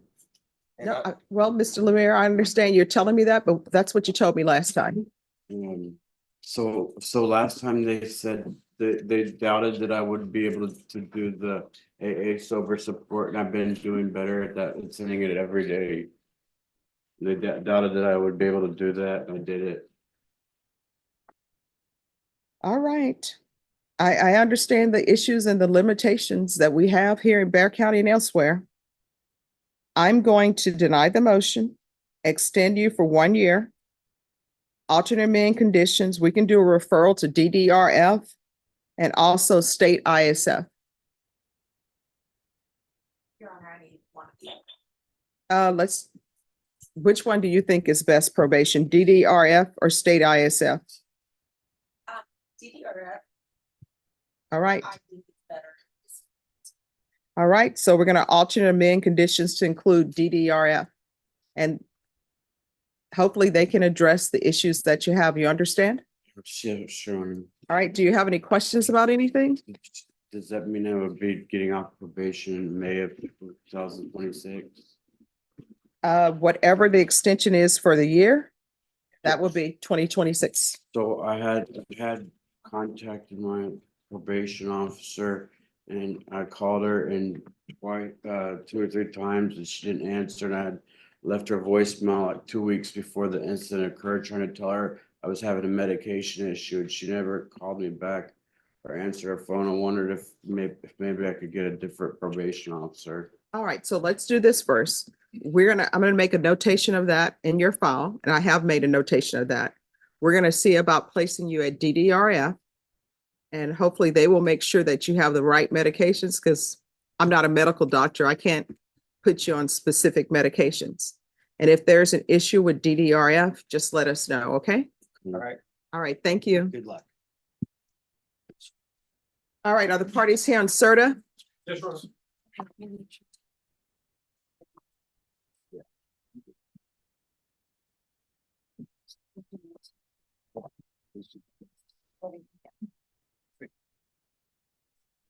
Put that in line for her to call, just that. It's a nightmare, you'll tell us following. Court is calling 2023 CR 9693, State of Texas versus Sergio Rodriguez CERTA. Can I have parties announced for the record for the state? Hank Wilkins for the state, Your Honor. Tom Nisbet on behalf of the defendant. And are you Mr. CERTA? See. Yes. Right. And we have an interpreter here. If you could raise your right hand for me, please. Do you solemnly swear and affirm you will faithfully translate from English into Spanish and Spanish into English, so help you God? Yes, Your Honor. All right, you can lower your hand and state your name for the record. Jacqueline Payan. All right. Mr. Serta, See. everything that I'm going to go over with you are in English. Were those documents explained to you in Spanish? See. Yes. And did you understand all the documents? See. Yes. Counsel, have you received all the discovery? Did you review it with your client? Yes. Court will find that the state is in compliance with discovery.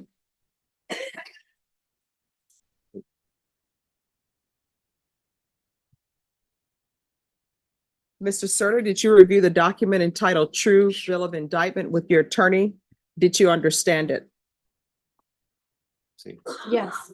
Counsel, do you waive the reading of the indictment? Yes. State, are you proceeding on the indictment as presented? We are, Your Honor. Mr. Serta, did you review the document entitled Court Admonishments and Defendants Waivers and Affidavit of Admonitions with your attorney? Did you understand it? Did you sign it in all the appropriate places? See. Yes. Did you understand you're charged with the offense of driving while intoxicated, third or more? Normally, that's a third-degree felony with a range of punishment anywhere from 2 to 10 years in prison and up to a $10,000 fine. In this case, if the state is able to prove up the repeat offender enhancement allegation, your range of punishment will be anywhere from 2 to 20 years in prison and up to a $10,000 fine. Did you understand? See. Yes. If you have a plea with the state, the court does not have to follow your plea. If for any reason the court does not follow your plea and gives you more than you bargained for, the fact that you entered a plea will not be used against you, and you will be allowed to withdraw your plea. Did you understand? See. Yes. Did you understand you have a right to jury trial, a right for you or your attorney to cross-examine and confront any witnesses the state would call in the right to remain silent? See. Yes. Did you understand by entering this plea bargain agreement, you were giving up those rights? Yes. Did you intend to give up those rights and enter into a plea in this case? See. Yes. Counsel, has your client been able to provide you any defenses? Yes, Do you believe he has a rational as well as a factual understanding of the charges against him? he does. Do you believe he's currently competent and was legally sane at the time of the offense? I do. Mr. Serta, has anyone threatened you, coerced you, or placed you in fear to get you to enter the plea? No. No. Anyone promised you anything other than the plea? No. Are you satisfied with the way you've been represented? See. Yes. Are you a U.S. citizen? No. No.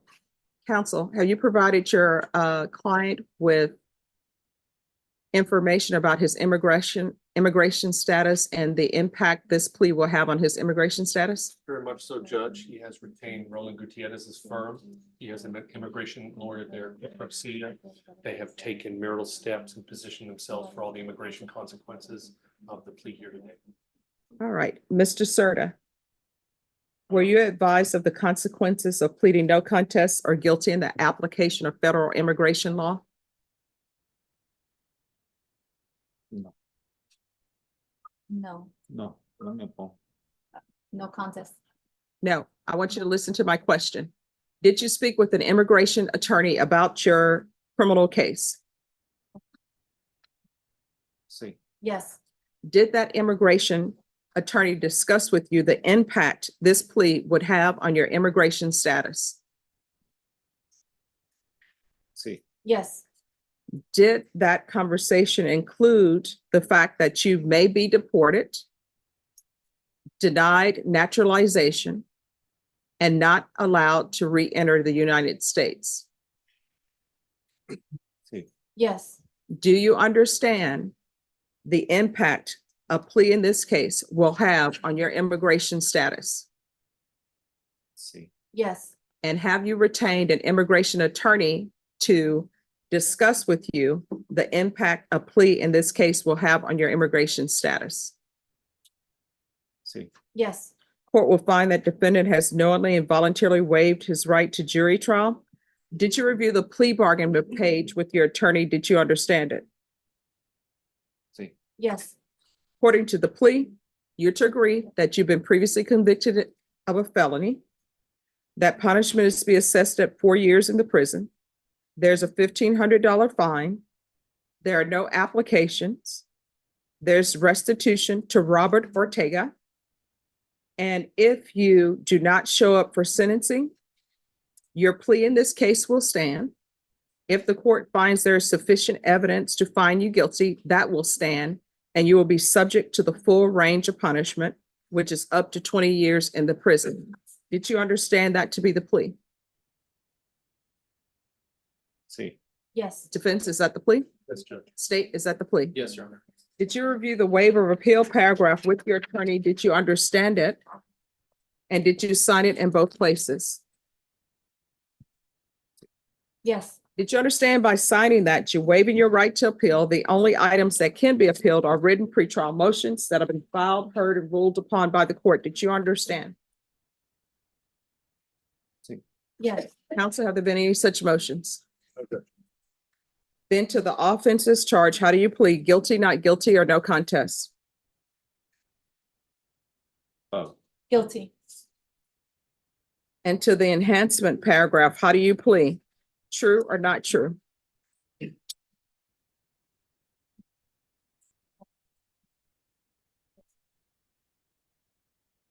Yeah. How do you plead? True or not true to the Yeah. enhancement paragraph? True. State any evidence to support the defendant's plea. Your Honor, I offer State's Exhibit 1 and the attachments. No objection. Mr. Serta, did you review the document entitled Waiver and Consent to Stipulation of Testimony and Stipulations with your attorney? Did you understand it? Did you sign it in all the appropriate places? Yes. Again, did you understand you have a right to jury trial, a right for you or your attorney to cross-examine and confront any witnesses the state would call, and the right to remain silent? Yes. Did you understand that today the state will be presenting evidence in the form of witnesses' statements and police reports? But most importantly, there will be no live testimony. Did you understand? Yes. Court will find that defendant has knowingly and voluntarily waived and consented to stipulation of testimony and stipulations. Court will accept into evidence states exhibits 1 and attachments, and the court will review the same. Yes.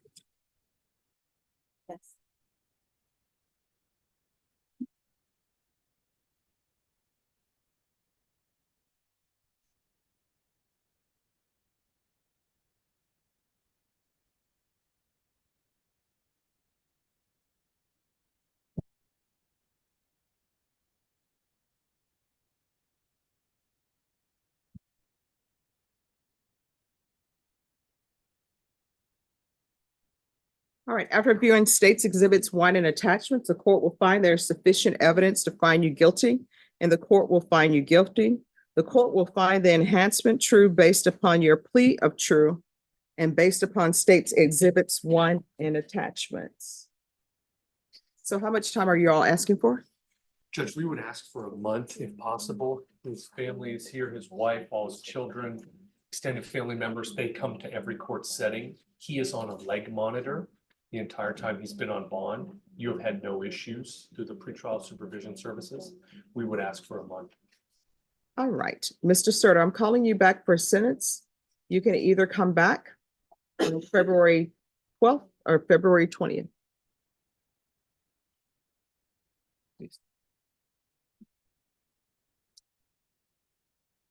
Say yes, I Whichever's fine. All right, we'll bring you back on February 12th.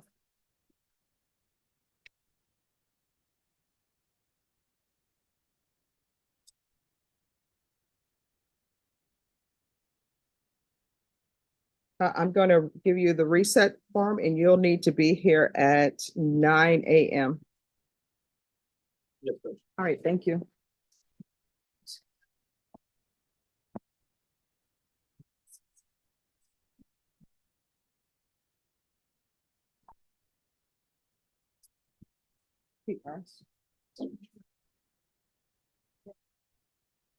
Thank you. I think you have your signature. Sure.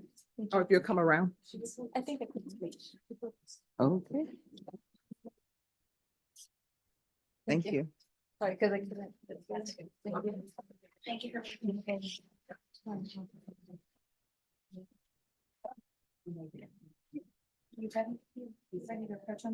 Yes. Who's here on Joseph Shubiak? Motion to withdraw, Judge. Yes, where's Mr. Shubiak? He's not here, Judge. It was one of those things where the mom paid me $1,500. And then Okay. she called me 10 minutes later and said she didn't want. I can't pick the guy out of the lineup. Okay, so he just needs to be here if you've already signed. What we'll do is we'll set it. Can you look and see if there's a setting for him?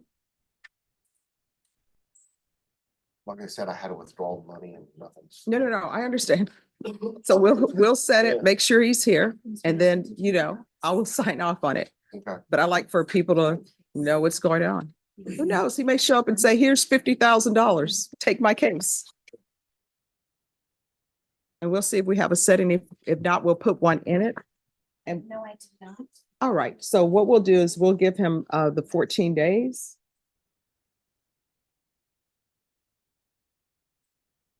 Let's recall this back for the 22nd of February. Are you available on February 22nd? Don't check. I'm looking right now. I'm gonna have my phone out. And that way he'll have notice. I should be here. 22nd. Yes. Okay, thank you, Judge. All right, you're welcome. Could I see that file, please?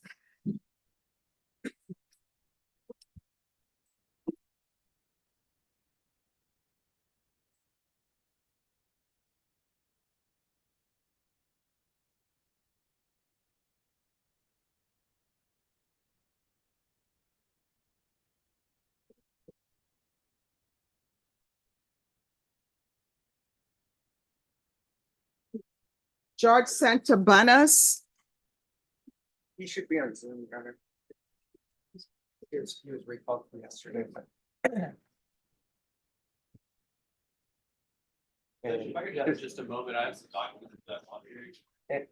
All right, well, just a second. They need a moment. Yes. Judge, just even before that, I was looking, he's got nightmare cases as well where we haven't even filed the bond conditions, and so the court doesn't have those files in front of them because we didn't file the motions in those cases, and it would be this applicable to those. One of the cases has already been referred to Judge Nahara, so there's a lot of moving parts. I don't know if the court or if the court would allow to either go forward and then when the motions are being filed right now, and then the same would apply to those, or if the court wants to refer them or wait until we have all of them filed. We'll wait till we have all of them filed. He's actually set for discovery on February 8th. Okay, All right, so we'll do that then. okay. All right, thank you. Judge. Yeah.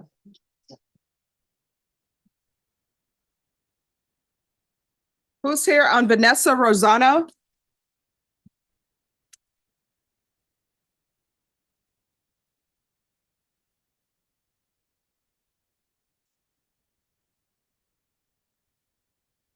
All right, what is happening with this case? Judge, we've reached an agreement with the police office to have an extension of her probation and amend the conditions. All right, we'll see if I go along with that. Yes, Judge. All right, court is calling 2021 CR 1907, State of Texas versus Vanessa Rosado. Could I have parties announced for the record for the state?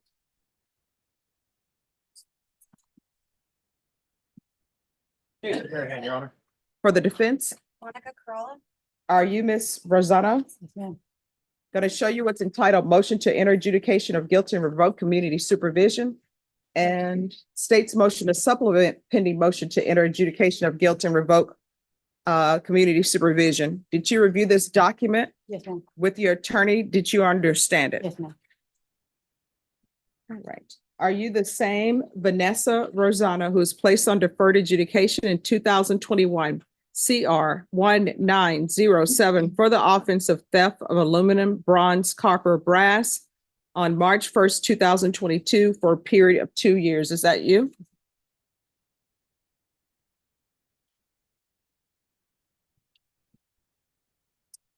I'm sorry, Judge. Oh, no problem. State? I'm sorry, Judge. Can you That's just have a okay, moment? sure. Which one is she going? This one.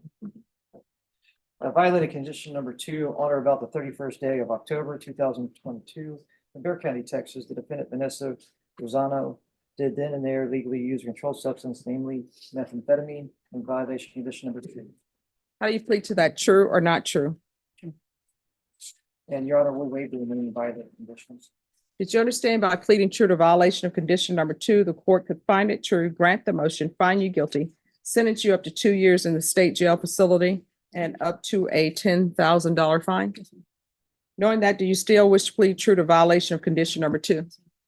Court will find violation of condition number 2 true. Is there a proposed agreement? There is, Your Honor. Yes. That is to deny the motion to adjudicate guilt, continue on her deferred, extend for 18 months, refer to felony drug court, also have GPS for 3 months, also weekly UAs, also parenting classes, also report 2 times a month, or in person or in Zoom, Your Honor, and that would be the agreement.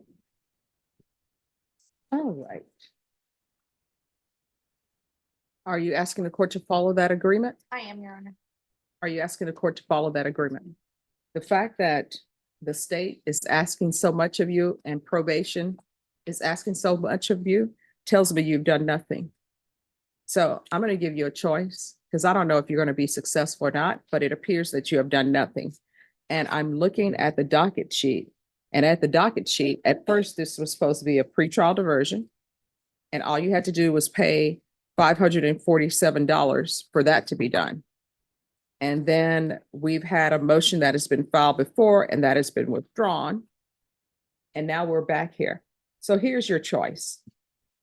I can extend you for 2 years. I'm not going to extend you for 18 months. I'll extend you for 2 years. or either I'll sentence you to the state jail facility for 18 months. You'll complete it. You'll be done. You can do what you want to do with your life. Otherwise, I'm going to continue you and I'm going to follow these recommendations.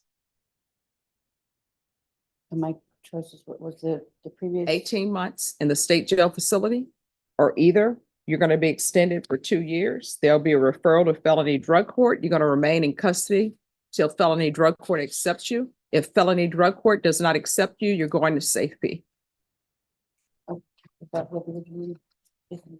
So which would you prefer? The second, the 2 year, 2 years instead of the 18 months. Okay. All right, the court will deny the motion, alternate amend conditions to include a 2-year extension, a referral to felony drug court. If not accepted, then safety. And this is all to be done in custody. Parenting classes. There should be no unsupervised contact with minors.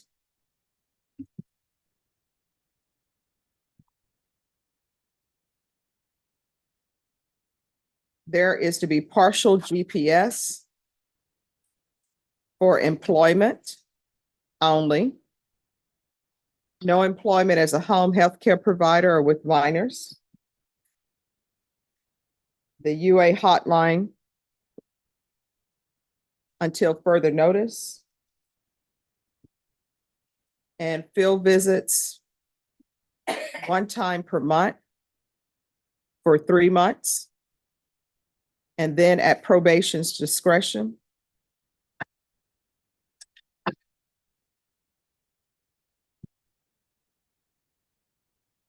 Probation, is there anything else she needs? Is there anything else you need from the court to be successful? Your Honor, if I could just provide the court with a little bit of information with regard to the parenting class. Yes. That's been added as a condition. Ms. Rosano has a 2-year-old grandchild in the house where she lives. She has a 24-year-old son who suffered from significant mental health issues last year, which is how Ms. Rosano ended up caring for his child. He has gotten the mental health assistance that he needs. He's on medications and he's actually gainfully employed and living outside of Ms. Rosano's home. However, the grandchild still does reside with her and she is charged with taking care of him. This is something that she volunteered to do as a grandparent. It was her responsibility and our heart to do that. The unsupervised visitation that the court just imposed as a condition of that probation. In light of those circumstances, I was wondering if you'd reconsider the unsupervised visits that you imposed. It has nothing to do with any dangerous conditions in her home that she has created. I do understand she has a positive or an admission to using methamphetamine in 2022. However, that was prior to her having a grandchild. So I don't know if the court would reconsider unsupervised visitation. Well, let me ask this. Has she been reporting? I know that's an allegation in the motion, but there was no plea of that. So has she been reporting? Correct. That was, she has not been reporting, which is why we suggested a GPS for 90 days to get her back on. Has she track. done any, since she hasn't been reporting, that means that she hasn't done any UAs. Am I right in assuming that? I believe that would be a safe assumption. All right. So I don't know if she's using meth or not, but I do know if you're using meth, you shouldn't be babysitting anybody's grandchild. True, I agree. Right? And All right. So that's where we are. There's to be no unsupervised contact. And I don't know if Child Protective Services are involved or not. They probably should be. If the option is your son has mental health issues, so he should not be alone with the 2-year-old. And then you're using meth. That's not a good combination for either parent for a child if your son is not on his medications. my son, he's taking Zoloft. He's been taking Zoloft for almost half a year now. All right. So then that's where we are. Yes, Judge. All right. Thank you. Thank you, Your Honor. All right. If you need anything, you feel as though probation is not addressing the issue, you can always come back to the court. Do you understand? All right. Thank you. Ray Espinoza. Robert Gray. Case. Yes. Good morning. Good morning. So Hank and I have been conferring, at our last setting, because of the nature of this case, we had dropped off a thumb drive for the state to do all of the discovery. I think that got caught up in the DA's office through some hands, and we are still waiting for that to be returned. Just to make the court and defense counsel aware, so on December 19th, I gave this to the paralegal and asked her to put all the discovery from this JN number onto the flash drive, and I haven't gotten that back yet. So I did email this morning, hey, have you had a chance to do that yet? So that's kind of where we are, Judge. So I'll follow up with the paralegal assigned to our court if I don't get a response. All right, so do we know, has everything been placed on the flash drive or the hard drive, but it's just missing? I am not sure, Judge. I've given her the flash drive and I asked her to put the discovery on it, but I haven't spoken to her about this particular flash drive yet. I will tell the court, I print out labels, so it's heavily marked with Mr. Espinosa's name and our contact numbers. All right, so we're gonna come back on March 29th. March 29th. I'm sorry, not March 29th. This calendar that's on my computer is all over the place. We're gonna come back on February 29th. Okay, is there a 29th this year in February? Yes, there is. According to this calendar, there is. Okay. Yes. Double checking. Double checking, yeah. And he's telling me no. He didn't even check. He's just like, and he said it with such conviction. He did say it No. with conviction. Yeah, But I was like, this is a leap year. No, we're good. Okay, February 29th, Judge. Yes. Thank you so much. All right, thank you. Do you need to talk to us?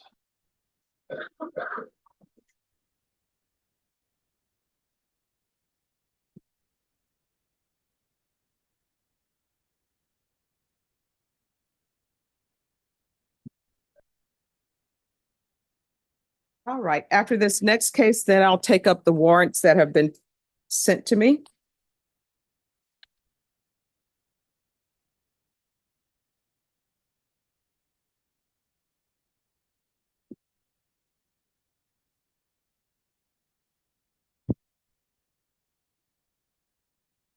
Robert Grant. Thank you. Yes. Mr. Grant.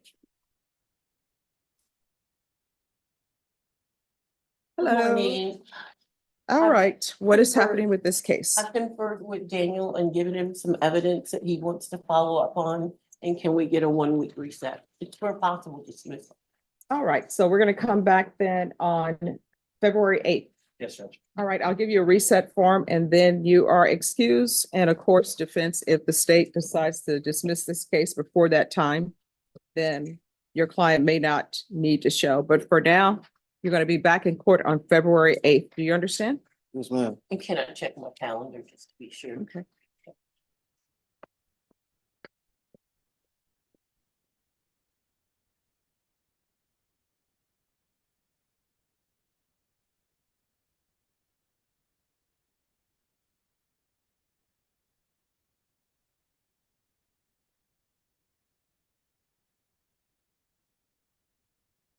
Can it be the 6th or the 9th, Your Honor?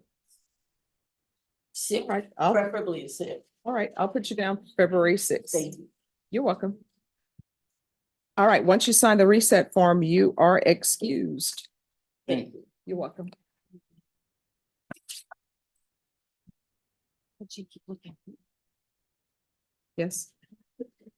It's a motion to substitute. So here's the question. So in this case, I gave this to you yesterday. It just got a setting, I noticed. Yeah. Because what setting did you receive? What setting did you receive? I didn't because I'm not on it yet. Okay.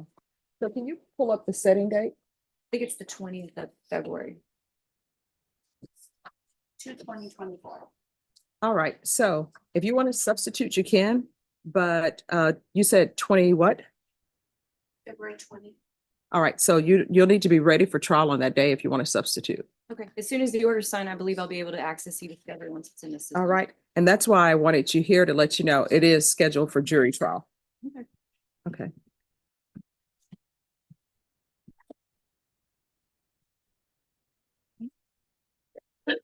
Thank you. Then I can call my office and say Unleash the hound. Okay, thank you, Judge. You're welcome. I'm working out 8 cases for you today. So I our paperwork is appreciate taking that. long. You put this one up there, please. Are you ready? Yes. I need us. Oh, we need to get another. All right, and to the officers who are here, I'm reading your paperwork now.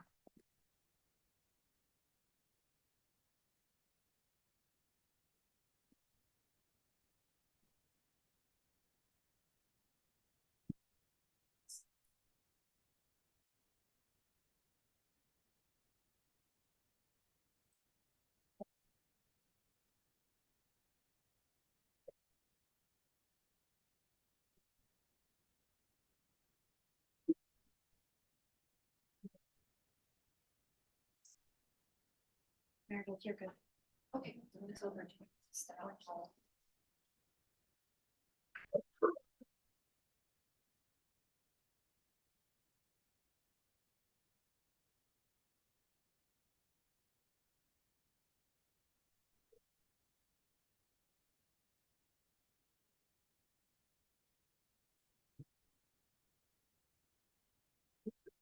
Yes.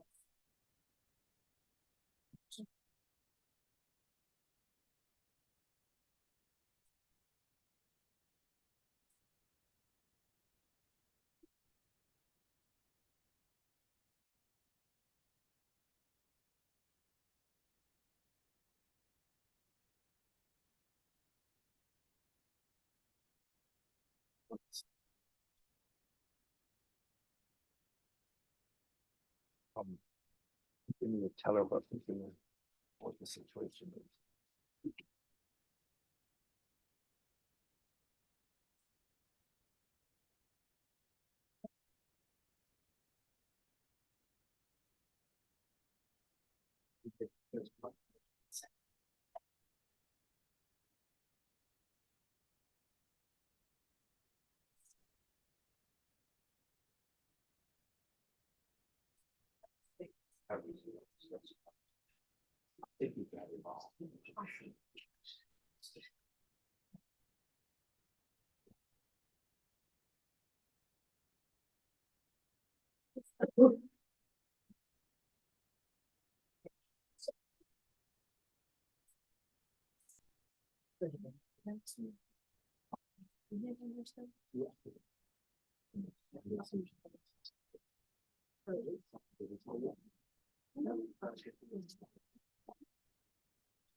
All right, can I see both officers, please?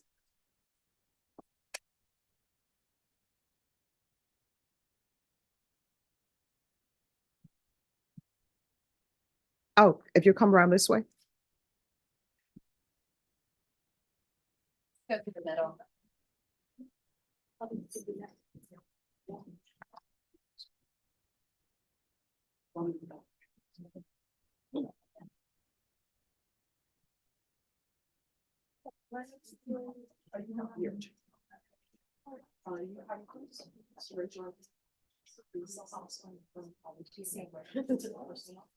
We'll wait for you. And if you'll pull up.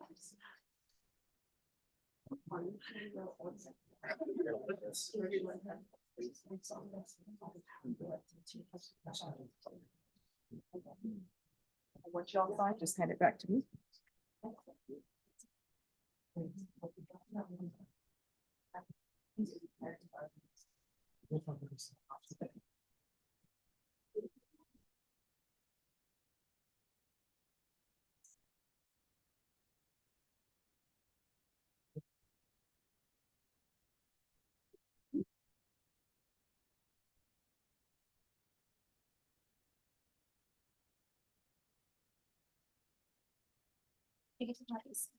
Awesome. Thank you, Deborah. And you gave the judge my other one, right? That's sort of thing. Who's here on Victor Garcia?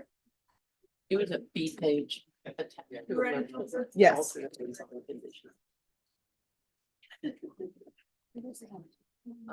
Lowry. All right, who's the prosecutor on Victor Garcia? family violence. All right. So have you received all the discovery? Yes, Judge, I signed off on the discovery. The only thing we're waiting on, and I checked with Judge Carruthers, is we made a request for sanity. My understanding is he has been interviewed. The report, I don't know where it's at. I have not gotten it. I checked, the court coordinator is out today with a death, but the clerk assured me that it would probably be very soon, what we're getting before Judge Carruthers. And then we would have the report, but I don't have it yet. All right. So what I'm going to do is I'm going to recall this for February 29th. Okay, good. And if you all have it by then, just let me know. And also, Judge, we have had an offer extended. We have requested, if the state would consider a counteroffer, they're talking to the supervisor regarding that, Your Honor. And so that's where we're on. We should, and we'll definitely have an answer by the 29th, Judge. All right. So you have any questions, sir? Oh, man. All right. We'll see you back on the 29th. Thank you.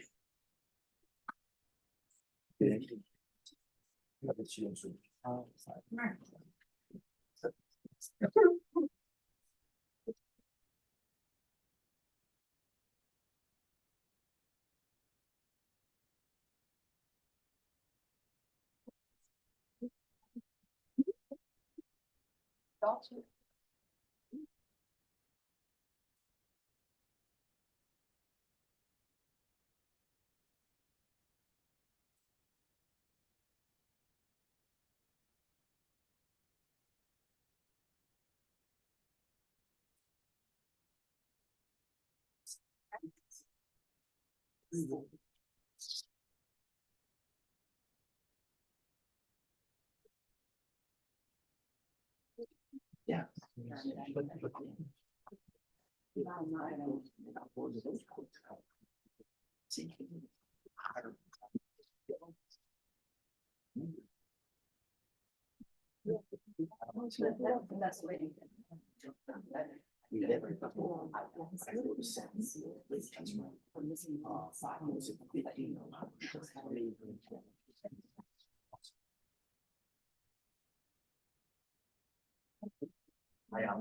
Yes.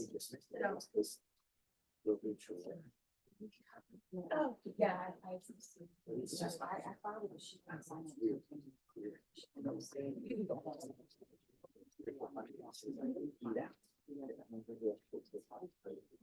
Officer Cruz, that's yours. Welcome. Welcome.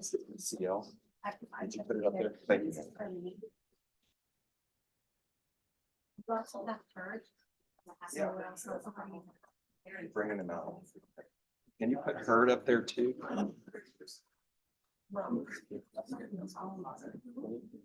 Garcia Victor? Mister, I'll see you next time. Can you put Herd up there too, please? So I worked for Judge, I work out of the gym. You do?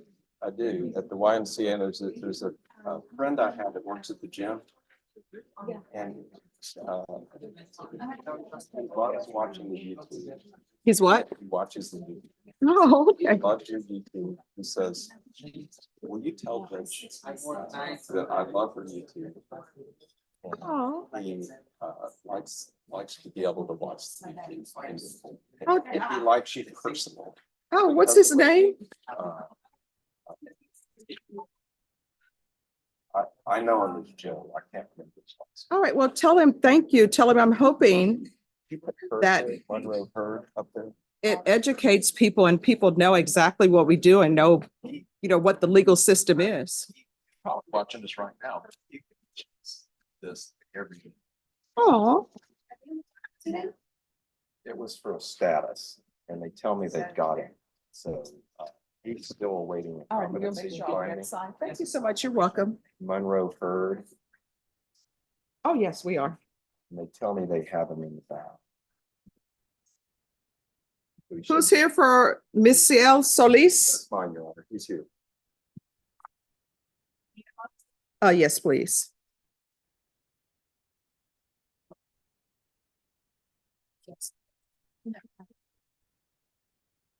It's number. Larry Meadows, have you talked to your client? Yes, I have. We're ready to go. We'll give you a SID number. It's 407283. Judge, he didn't tell me anything about it. Oh, no problem. Yes. Oh.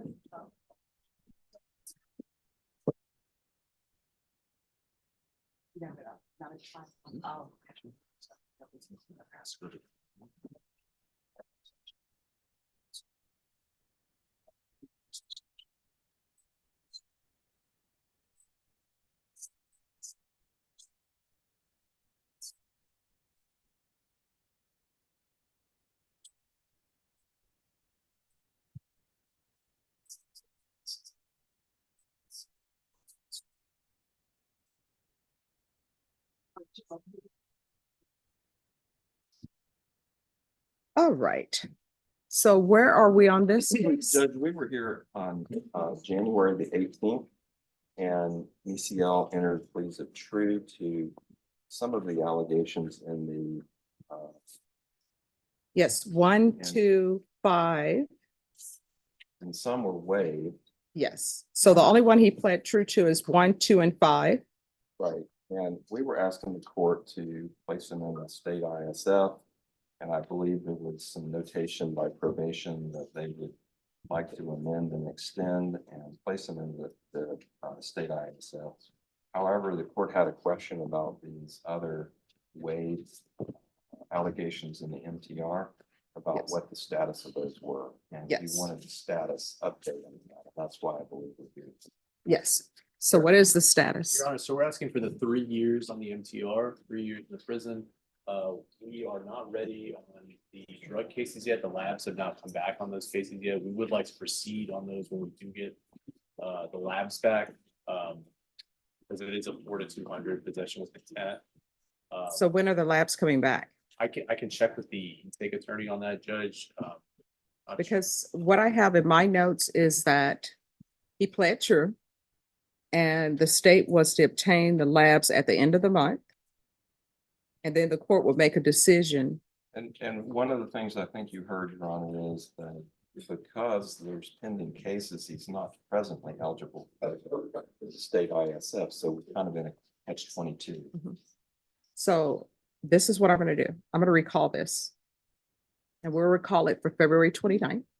Will you have the labs by then? I am not sure, Judge. I'm going to check with the lab. I'm going to try and get those expedited, but we're asking for time here, Judge, and okay, these are more serious charges that are pending than the ones that he's already pled on.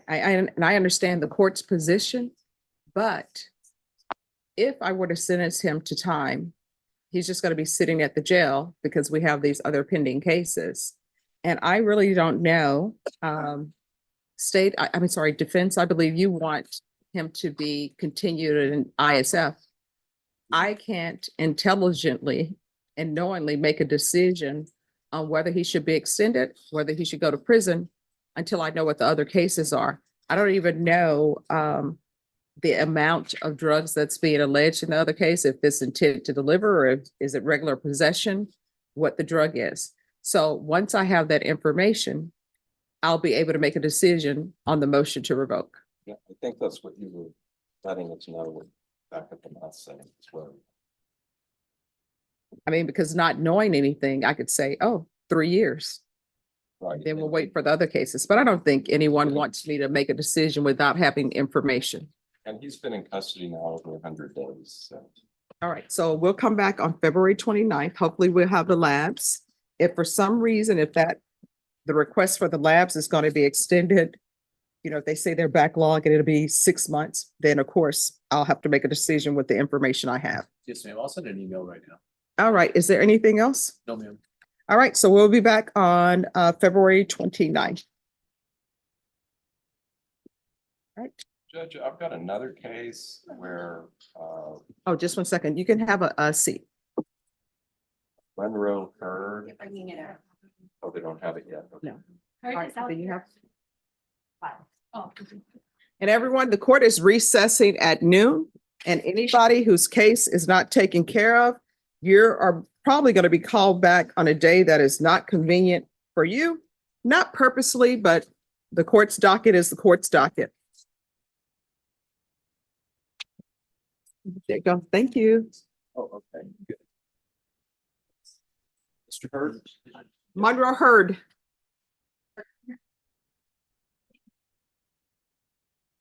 This was a competency case. Yes. I think you just wanted status. All right. Mr. Hurd, has the doctor spoken to you?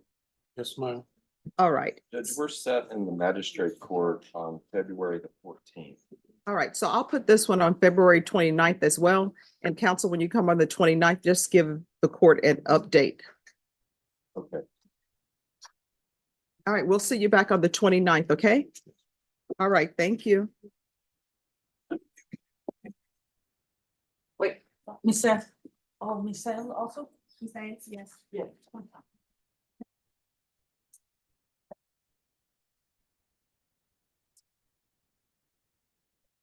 But McCray, the fact that you are working out, that tells me, Stephanie, why are you not in the gym working out every day? I know, right? Well, I have a high intensity interval training class on Wednesdays at 5:30. You're welcome to join us. Is that 5:30 a.m.? PM. Oh, okay. I may join you guys then. You're welcome. Okay, I will. I'm gonna do it. It's only 30 minutes, high intensity interval training, and you'll feel great and you'll be exercised. And All right, so here's the problem. I don't know why Jason is smiling at that as though I cannot do that. He's chuckling. And you know, the 187, I'm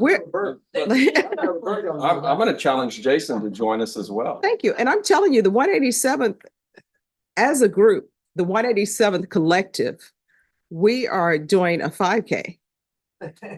Your Honor, we work out so many cases, we can work out in other ways.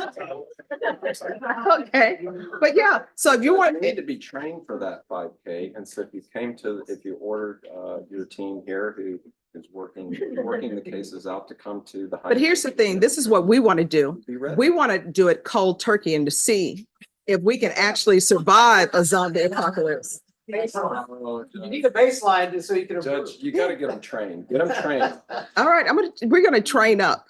30 at the YMCA Triathlon Wednesday. All right, do they play the song YMCA? We'll get You gotta that dress song. up appropriately. Okay. Get that song. We'll get that song in the back. All right, yeah, but yeah, just text me the information. We'll do that. All right, who's here on Gilbert Pruitt?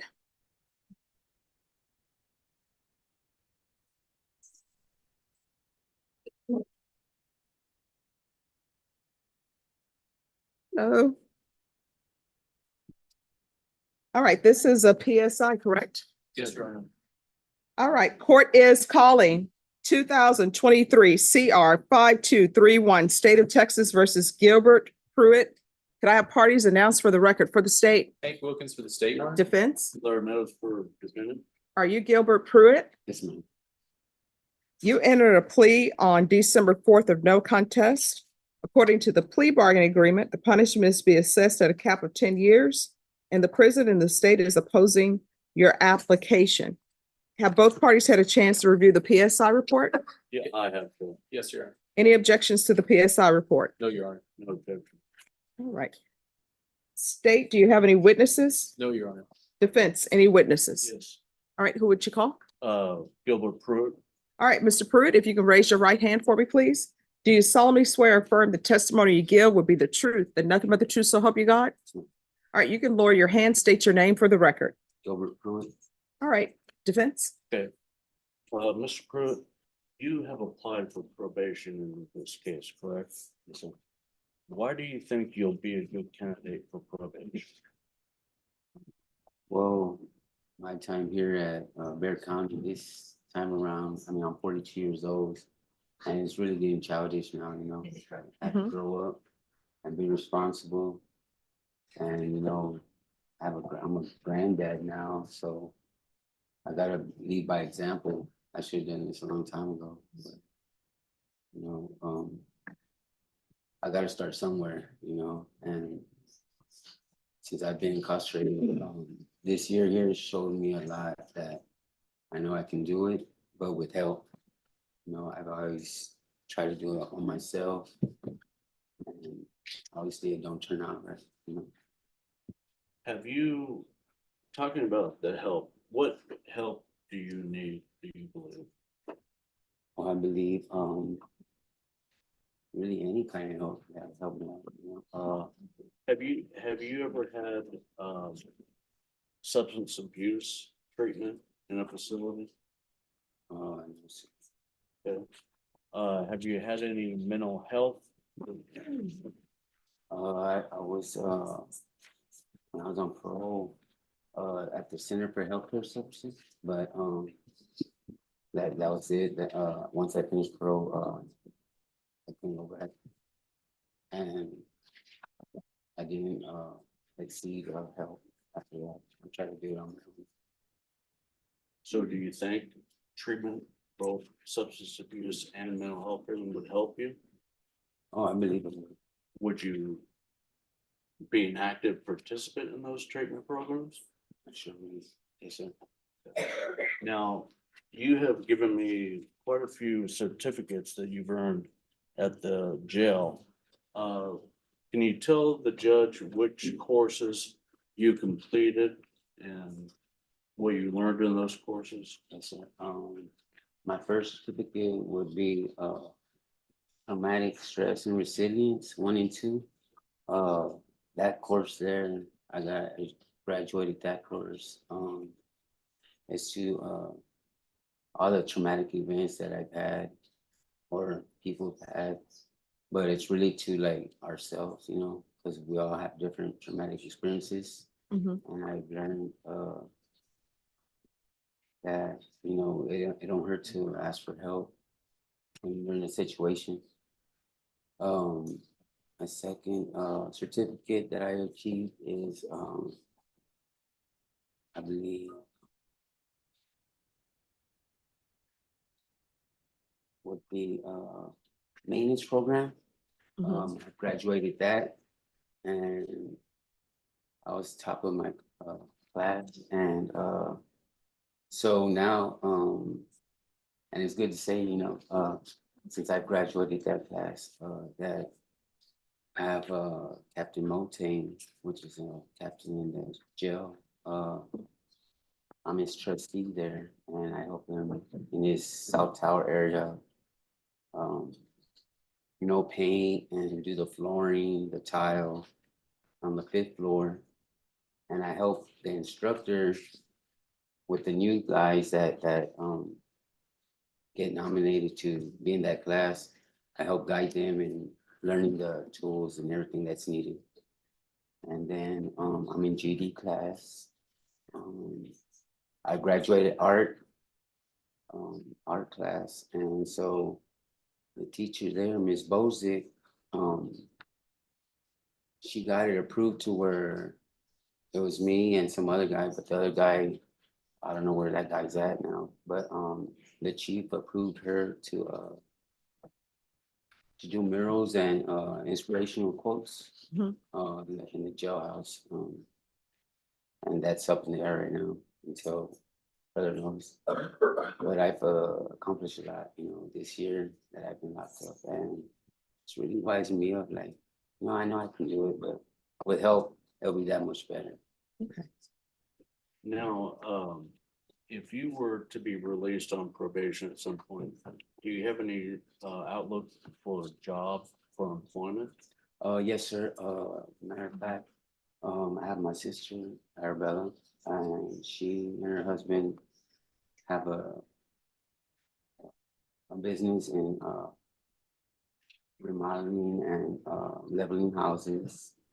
And there's also, I have a flyer that they say once you get out, I can give them a call and that they'll pay for my schooling and give me like $15 an hour or something like that. And so I really want to go back to school and be a septic engineer, you know, because I mean, it's a dirty job, but Somebody has to do it. Yeah. You know, so I'm looking into that, you know, and it can be done, you know. I know I can do it. And in fact, your sister is here in the courtroom just before you, right? Oh, yes, sir. She's in the back with my mother. And here, So to reiterate, please tell the judge why you will be successful in probation. well, because I have obviously my family that loves me, you know, and they're tired of this evolving door, you know, and it's heartbreaking, like me as the elder, you know, and I'm the only son that I've been going through all this turmoil, but I'm glad that I realize it now and catch it, you know, and then with their support, you know, to help me do that much better. And sometimes it's good to have that kind of discipline from your loved ones. I never used to like, yeah, whatever, you know, back talk my mother and all that, but all along, as I realized, all she was doing was just direct me in the right way, you know. Okay, pass the witness. State. Good morning, Mr. Pruitt. My name is Hank Wilkins. I'm one of the prosecutors here. Yes, sir. If I ask anything that you don't understand, just let me know and I'll rephrase it, okay? In 2001, did you, were you placed on probation for aggravated assault against a public servant? Yes, sir. Okay, were you successful? I wasn't successful on that because, you know, I was young and I was like, what, my young 20s, I believe. Do you know how long you were on probation before you went into the prison? No, sir, I don't remember. But would it be surprising that it was less than a year, less than 6 months? Would that be surprising to you? Okay. Oh, no. And it might help Diana if we can. Okay, and so in 2009, did you go to prison for felon in possession of a firearm? Oh, I sure did, sir.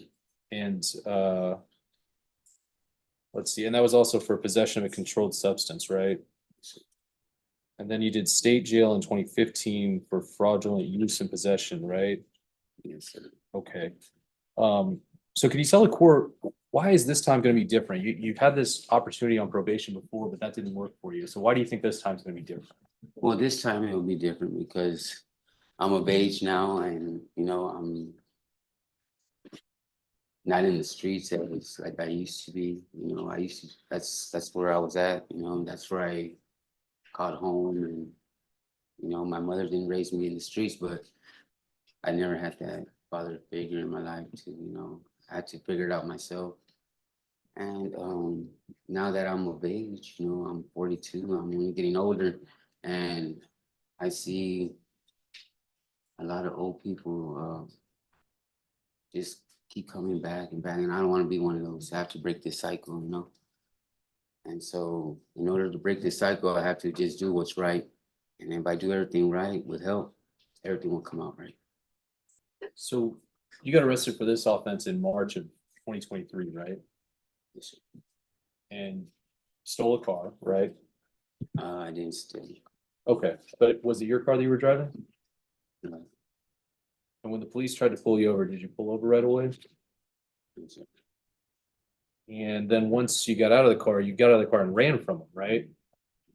Yes? Yes. Okay. And how old were you when that happened? It was last year. Last year, okay.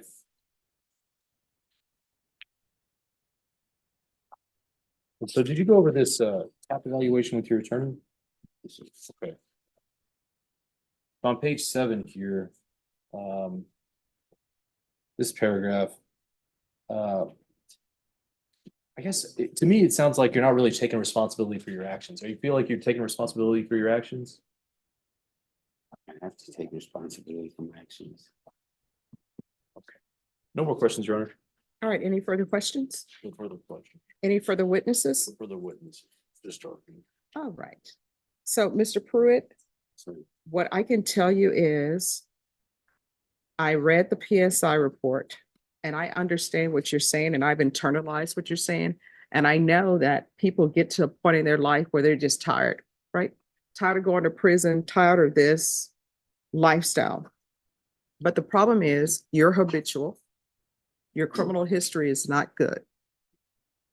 And you know, because of that and because of other things that I've heard and that I've looked at in the stipulations in the PSI, I'm not going to grant your application. So I'm going to find you guilty.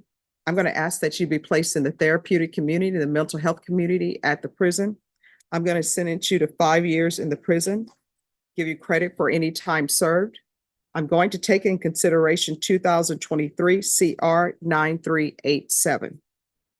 All right, I'm going to show you what's entitled Trial Court Certification of Defendant's Rights to Appeal.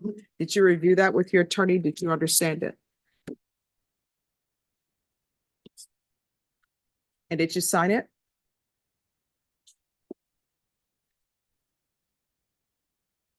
All right, because this is a plea bargain agreement, because I followed your plea bargain agreement, and because you waive your right to appeal, you do not have the court's permission to appeal. Because this is a felony conviction, you're not allowed to own or possess any weapons or ammunition. If you have a question over what a weapon or ammunition is, you'll need to speak to an attorney. Do you understand? All right, so we can go off the record.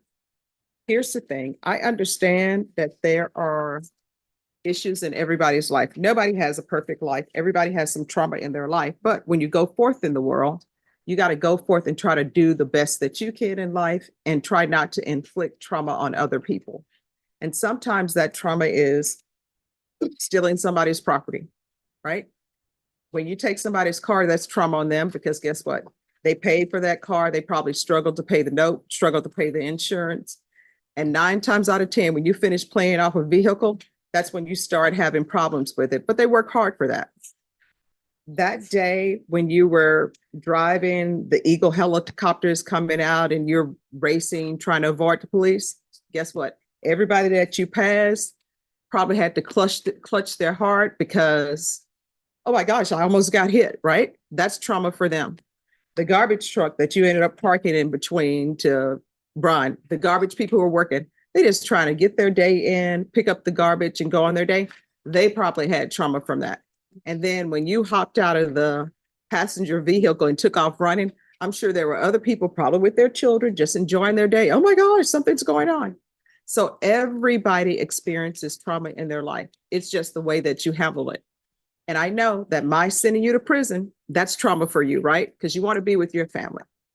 But you're going to have to go to prison, continue what you did at the jail. At the prison, you can actually get a college degree. And guess what? It's free. And I will tell you, all the attorneys here, unless they got a full scholarship, their degree was not free. And some of them are still paying on their loans. And guess how much those loans are? The equivalent of a mortgage. So there are good things for you to look forward to. So when you go to the prison and come out, remember this and remember that you are a habitual. So usually, depending on the offense, your minimum is 25 years in prison. All right. Good luck to you, okay? Yes. Okay. All right. Okay. Yes. Do you have it ready? Almost, I did like this study. All right. Okay. We'll do it. Thank you, Judge. You're welcome. Deputy Laura, can you mute us?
Can I see the phone? What's happening on Clark? We have an agreement, Judge, to extend. All right, Ms. Clark, come on up. Okay. And Dinah, they're still getting ready the paperwork on the other. Court is calling 2019 CR 6231B, State of Texas versus Julie Clark. Could I have parties announced for the record for the state? Daniel Escobar from the state of Texas. Defense? Teresa Garcia for the defendant. Are you Julie Clark? I'm Julie Clark. Showing you what's entitled Motion to Enter Adjudication of Guilt and Revoke Community Supervision. Did you review that with your attorney? Did you understand it? Yes. Are you the same Julie Clark who was placed on deferred adjudication in 2019 CR 6231B for the offense of forgery of a commercial instrument of check on October 24th, 2019 for a term of 3 years? Is that you? Yes. State. Violated condition number 5 in Bear County, Texas. The defendant, Julie Clark, the then and there failed to report to the supervision officer as directed for the month of November 2023 in violation of condition number 5. How do you plead to that? True or not true? Check. Your Honor, it was all about. Did you understand by pleading true to violation of condition number 5, the court could find it true, grant the motion, sentence you up to 2 years in the state jail facility and up to a $10,000 fine? Knowing that, do you still wish to plead true to violation of condition number 5? Yes. Court will find violation of condition number 5 truce.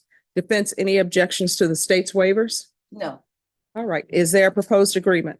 Yes, Your Honor. It's to alter, amend, and extend for 1 year to reevaluate for DDRF and the mental health initiative while in custody and remain in custody pending transfer to the appropriate program. That's Judge. That's the agreement that we had talked about. All right. Ms. Clark, is this what you want? Yes. All right. So what I can do is I can extend you for the 1 year. You're waiting custody until DDRF, or either I can revoke you and I'll sentence you to 18 months. No, I'll take the deal. All right. We'll extend for 1 year. Alternate amend to include DDRF. Is there anything else? No, Judge, that is it. All right, we can go off the record. Ms. Clark, if there's anything that you need to let the court know. We don't know if you need help, if you don't tell us, you understand? Yes. All right, good luck to you. Yes, Judge. Thank you. Have a seat.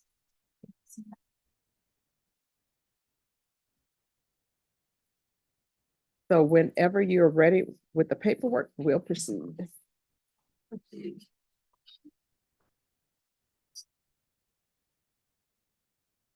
And Deputy Laura, the following people are going to be brought back on Monday. Okay. And let me let you know who they are.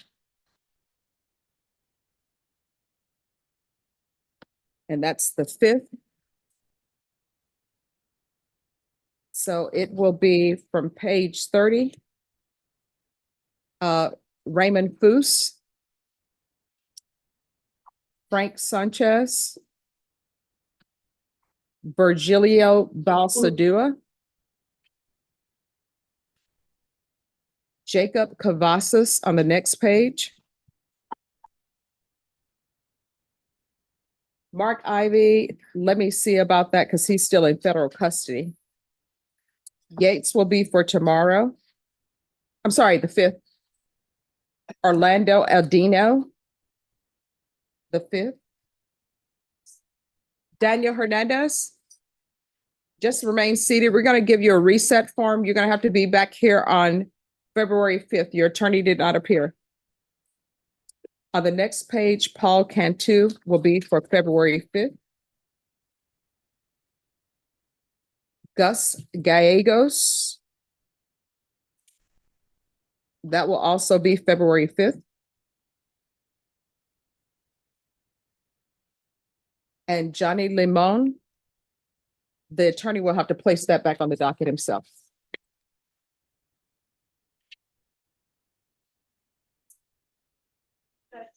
Yes. Anything about Rock Chavez? Rock Chavez, I think that was heard. 31. Page 31.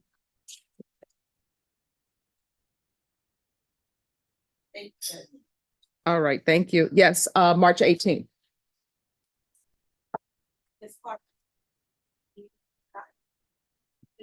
Stay still, please.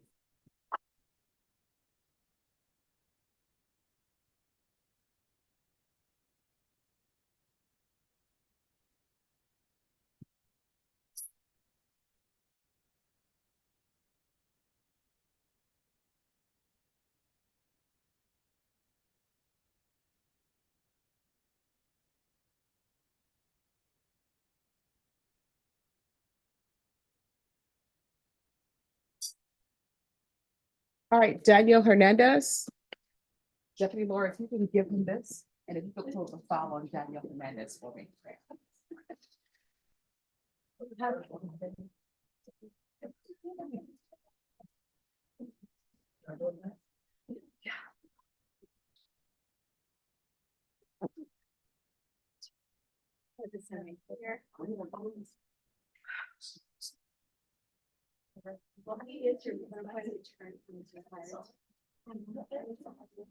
All right, and Mr. Hernandez, if he's your court appointed attorney, if he doesn't show on the fifth and you wish to have another attorney appointed, we'll do that. Yeah, I haven't even been able to get a hold of them.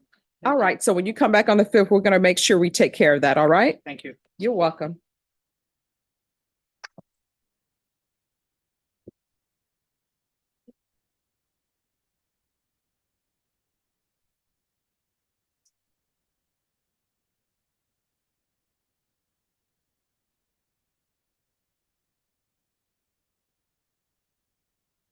All right, are the parties ready on Barnes? Remind me again. Here, yes. Deputies for the new year, they requested that defense attorneys be on this side for security reasons. I don't know if that means so that you all are protected or if it's for everybody else, so. Yeah, they need to be protected from me, Jen. All right, court is calling 2023 CR 11320, 11321, 11322, 2023 CR 4301, and 4302. That party is announced for the record for the state. Defense, Meredith Chacon for Mr. Barnes, Your Honor. and are you Mr. Barnes?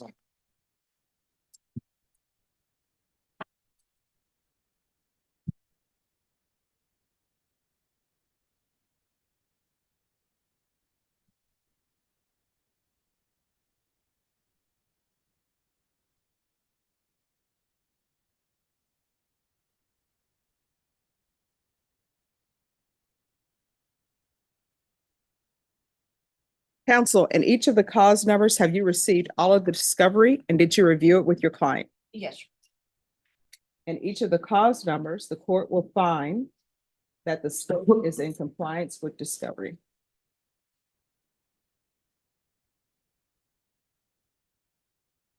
Are there any applications? No, no.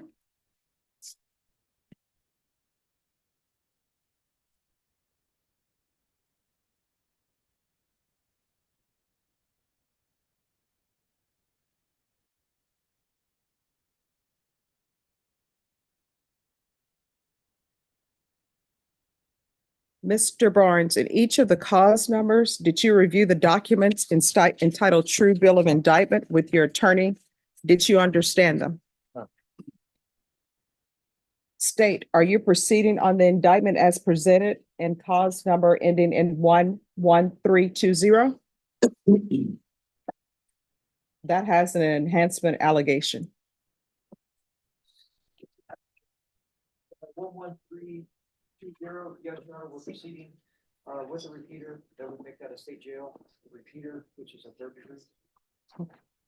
And I explained that to my client. He'll be pleading true to the repeater on that particular charge. All right, and in cause number 2023 CR 11321, are you proceeding on the indictment as presented in that cause number? Your Honor, we're proceeding on count one with the repeater, waiving count two. Any objection? That's the second degree, correct, Jason? It makes it a second. Yes, that is correct, Your Honor. He's going to plead true on that repeater.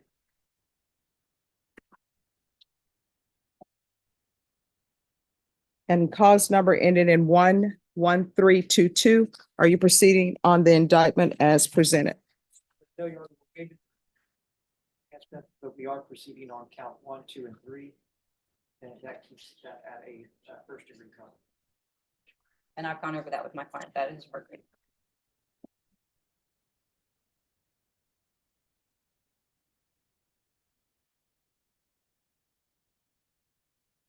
And then in the cause number ended in 4301, are you proceeding on the indictment as presented?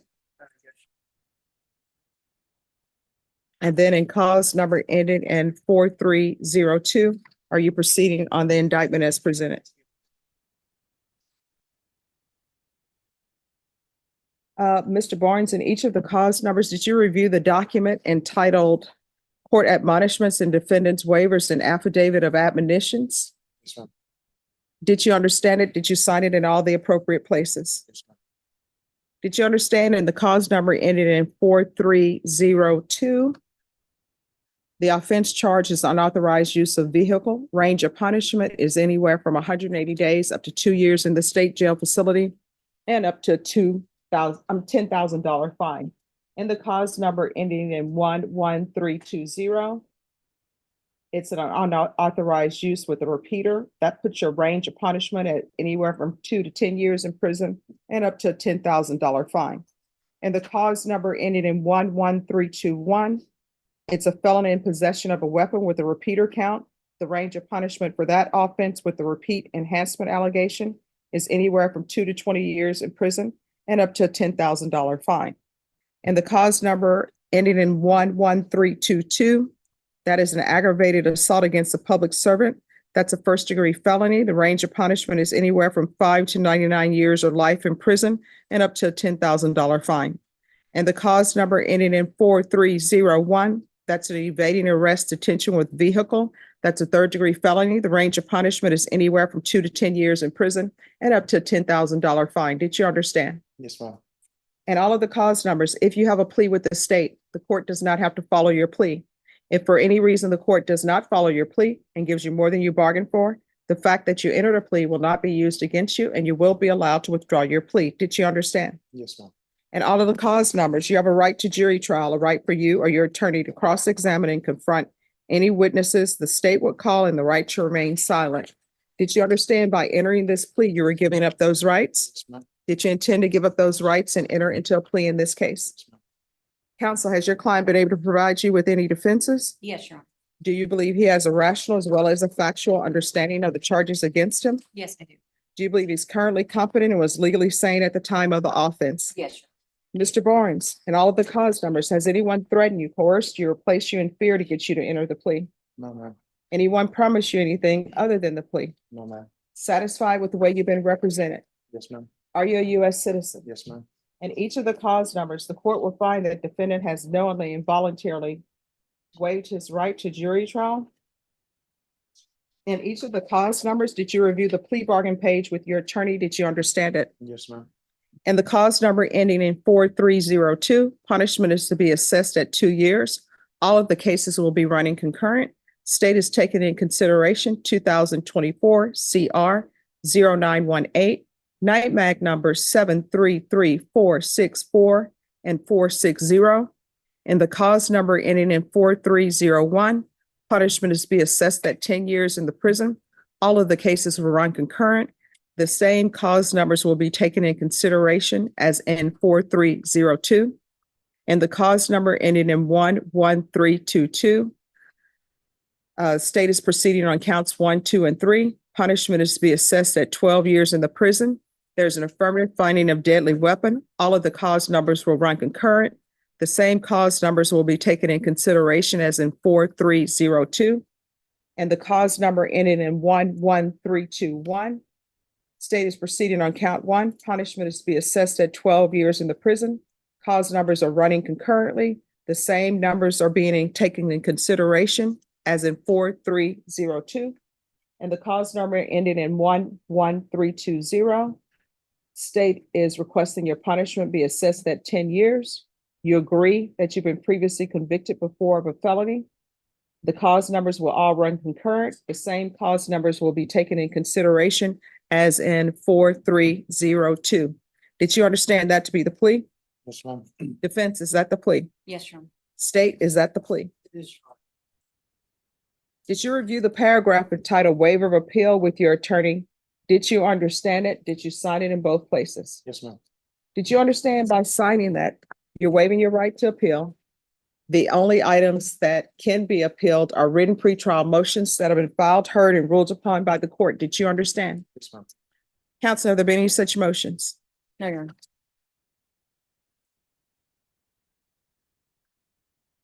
Then in cause number 11320, how do you plead? Guilty, not guilty, or no contest? Guilty. And how do you plead to the enhancements? True or not true? True. And cause number ending in 11321, how do you plead to count one? Guilty. And how do you plead to the enhancement? True. And cause number ending in 11322, how do you plead to count one? Guilty. Count two? Guilty. Count three? Guilty. And in the cause number ending in 4301, how do you plead? Guilty. And in the cause number ending in 4302, how do you plead? State, any evidence to support the defendant's guilty pleas?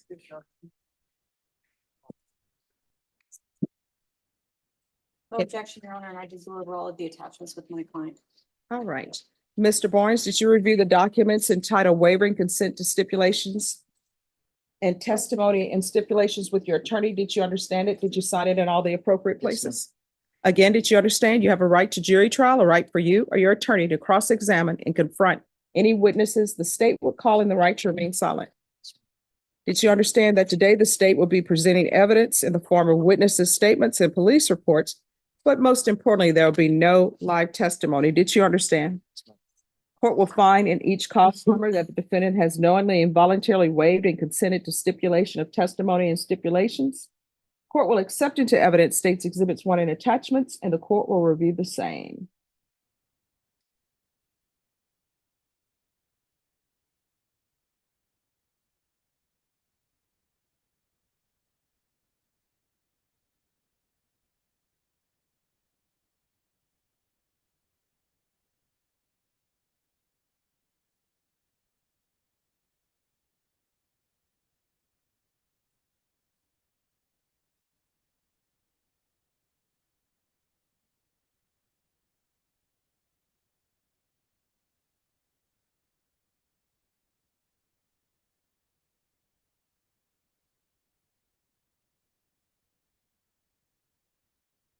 And cause number ending in 11320, the court will find there's sufficient evidence to find you guilty, and the court will find you guilty, and the court will find the enhancements true based upon your plea of true and based upon states exhibits 1 and attachments.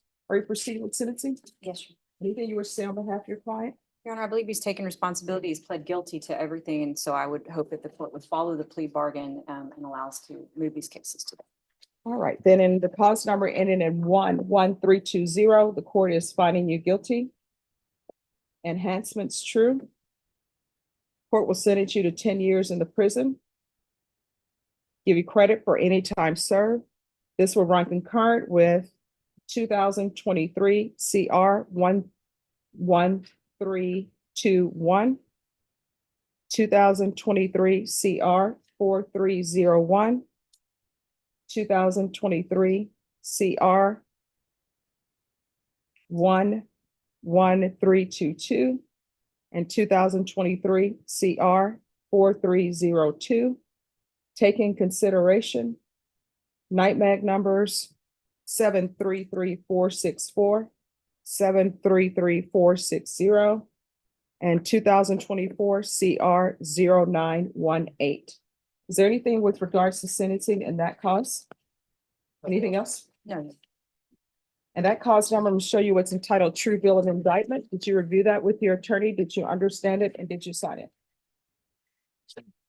Because this is a plea bargain agreement, because I followed your plea bargain agreement, and because you waive your right to appeal, you do not have the court's permission to appeal. Because this is a felony conviction, you're not allowed to own or possess any weapons or ammunition. If you have a question over what a weapon or ammunition is, you'll need to speak to an attorney. Do you understand? Next, we'll proceed to clause number ending in 11321.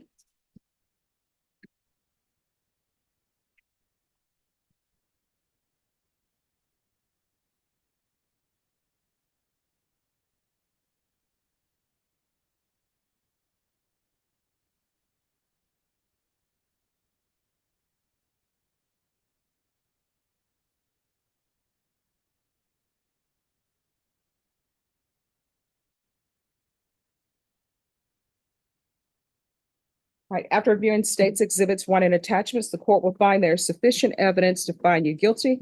The court will find you guilty. The court will find the enhancement true based upon your plea of true and based upon states exhibits 1 and attachments. Jason. Are you ready to proceed with sentencing? Yes, Your Honor. Anything you wish to say on behalf of your client? No, Your Honor, I've already said it. All right, and that cause number, as previously stated, the court is finding you guilty. Court is finding that enhancement true. Court will sentence you to 12 years in the prison. Give you credit for any time served.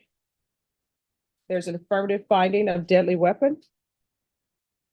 This will run concurrent with 2023 CR 11322, 4301, 11320, 4302. Take in consideration NIMAC number 733464, 733460, 2024 CR 0918. Did you review the document entitled Trial Court Certification of Defendant's Rights to Appeal with your attorney? Did you understand it and did you sign it? Yes, ma'am. Because this is a plea bargain agreement, because I followed your plea bargain agreement, and because you waive your right to appeal, you do not have the court's permission to appeal. Because this is a felony conviction, you're not allowed to own or possess any weapons or ammunition. If you have a question over what a weapon or ammunition is, you'll need to speak to an attorney. Do you understand? Yes, ma'am. Next, we'll proceed in the cause number ending in 11322. Thank you all for the highlights.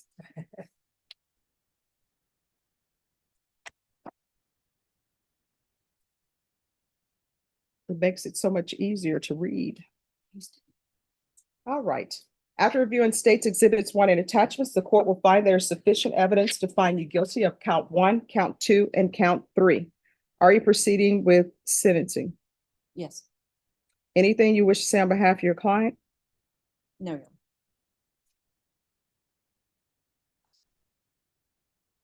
Then the court will follow your agreement, sentence you to 12 years in the prison, give you credit for any time served. There's an affirmative finding of deadly weapon. This will run concurrent with the following cause numbers: 2023 CR 11321, 4301, 11320, 4302.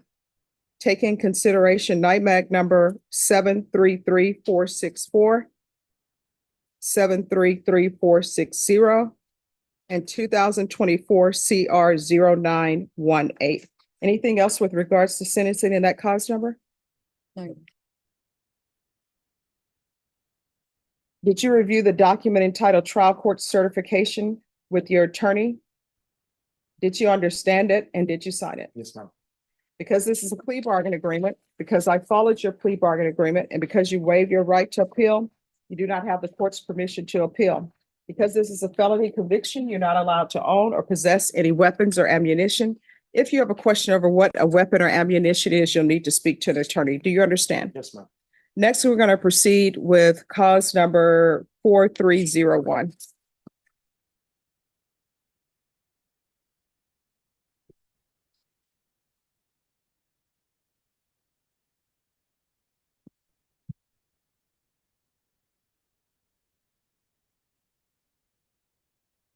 All right, after reviewing states exhibits 1 and attachments, the court will find there is sufficient evidence to find you guilty, and the court will find you guilty. Are you proceeding with sentencing? Yes. Anything you wish to say on behalf of your client? No, Your Honor.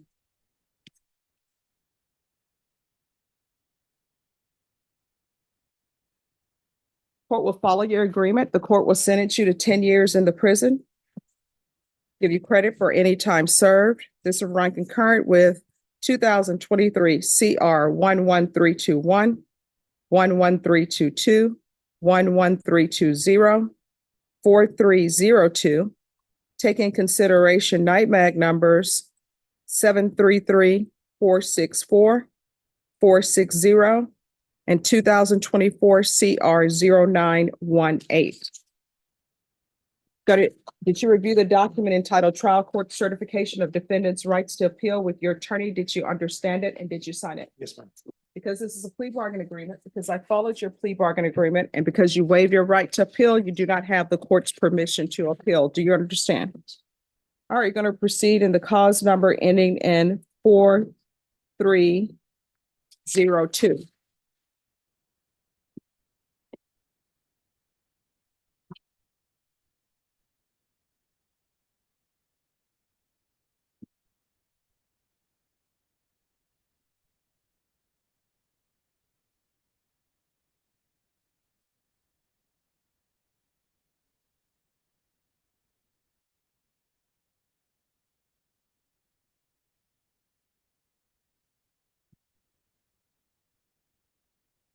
All right, after reviewing states exhibits 1 and attachments, the court will find there is sufficient evidence to find you guilty, and the court will find you guilty.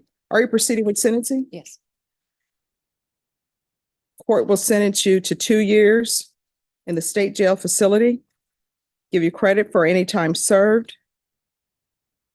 This will run concurrent with 2023 CR 11321, 4301, 11320, 11322, NIMAG number 733-464, 460, and 2024 CR 0918. Did you review the document entitled Trial Court Certification of Defendant's Rights to Appeal with your attorney? Did you understand it and did you sign it? Oh, I already gave it. Because this is a plea bargain agreement, because I followed your plea bargain agreement, and because you waive your right to appeal, you do not have the court's permission to appeal. Because this is a felony conviction, and because all the cases are felony convictions, you're not allowed to own or possess any weapons or ammunition. If you have a question over what a weapon or ammunition is, you'll need to speak to an attorney. Do you understand? Yes, ma'am. All right, we can go off the record. How old are you? 41, man. All right, at this point in time, really, there is nothing I can say to you, right? No, this broke me right here. All This is right. my first aggravated time and I was hoping to get something lesser, but I mean, I'm gonna cop up to what I am. I'm a man before anything, you know what I mean? Yeah. Not like, really, like, So here's, this really broke me, you know what I mean? Like, right at night time and I got my mom, my brother sick, you know what I mean? So it's not, I'm too old for this. I'm too smart. I build houses, I build restaurants. so you're gonna have to do better, because So otherwise, I have no reason. all right, I shouldn't be in this trouble, you know what I mean? because here's the thing, at the end of the day, if you don't change your ways, you're gonna end up being in the prison for the rest of your life. You're gonna look up. I look around me when I'm in jail and I see 6-year-olds, 65-year-olds, like, man, I don't want to be like that. I'm too Well, smart. here's the thing, don't be that person then. I'm not. Once I'm, Did you ever watch, what is it called? The Shawshank Redemption? yeah. Did you see, there's a scene in there where this old guy has been in prison for so long, he doesn't want to go on parole. They sit him on parole and he ends up killing himself. Because that's his life. That's what he knows. Don't be that person. No, All right, good luck to you, okay? Thank you, Judge. Thank you. Oh, could I see this one?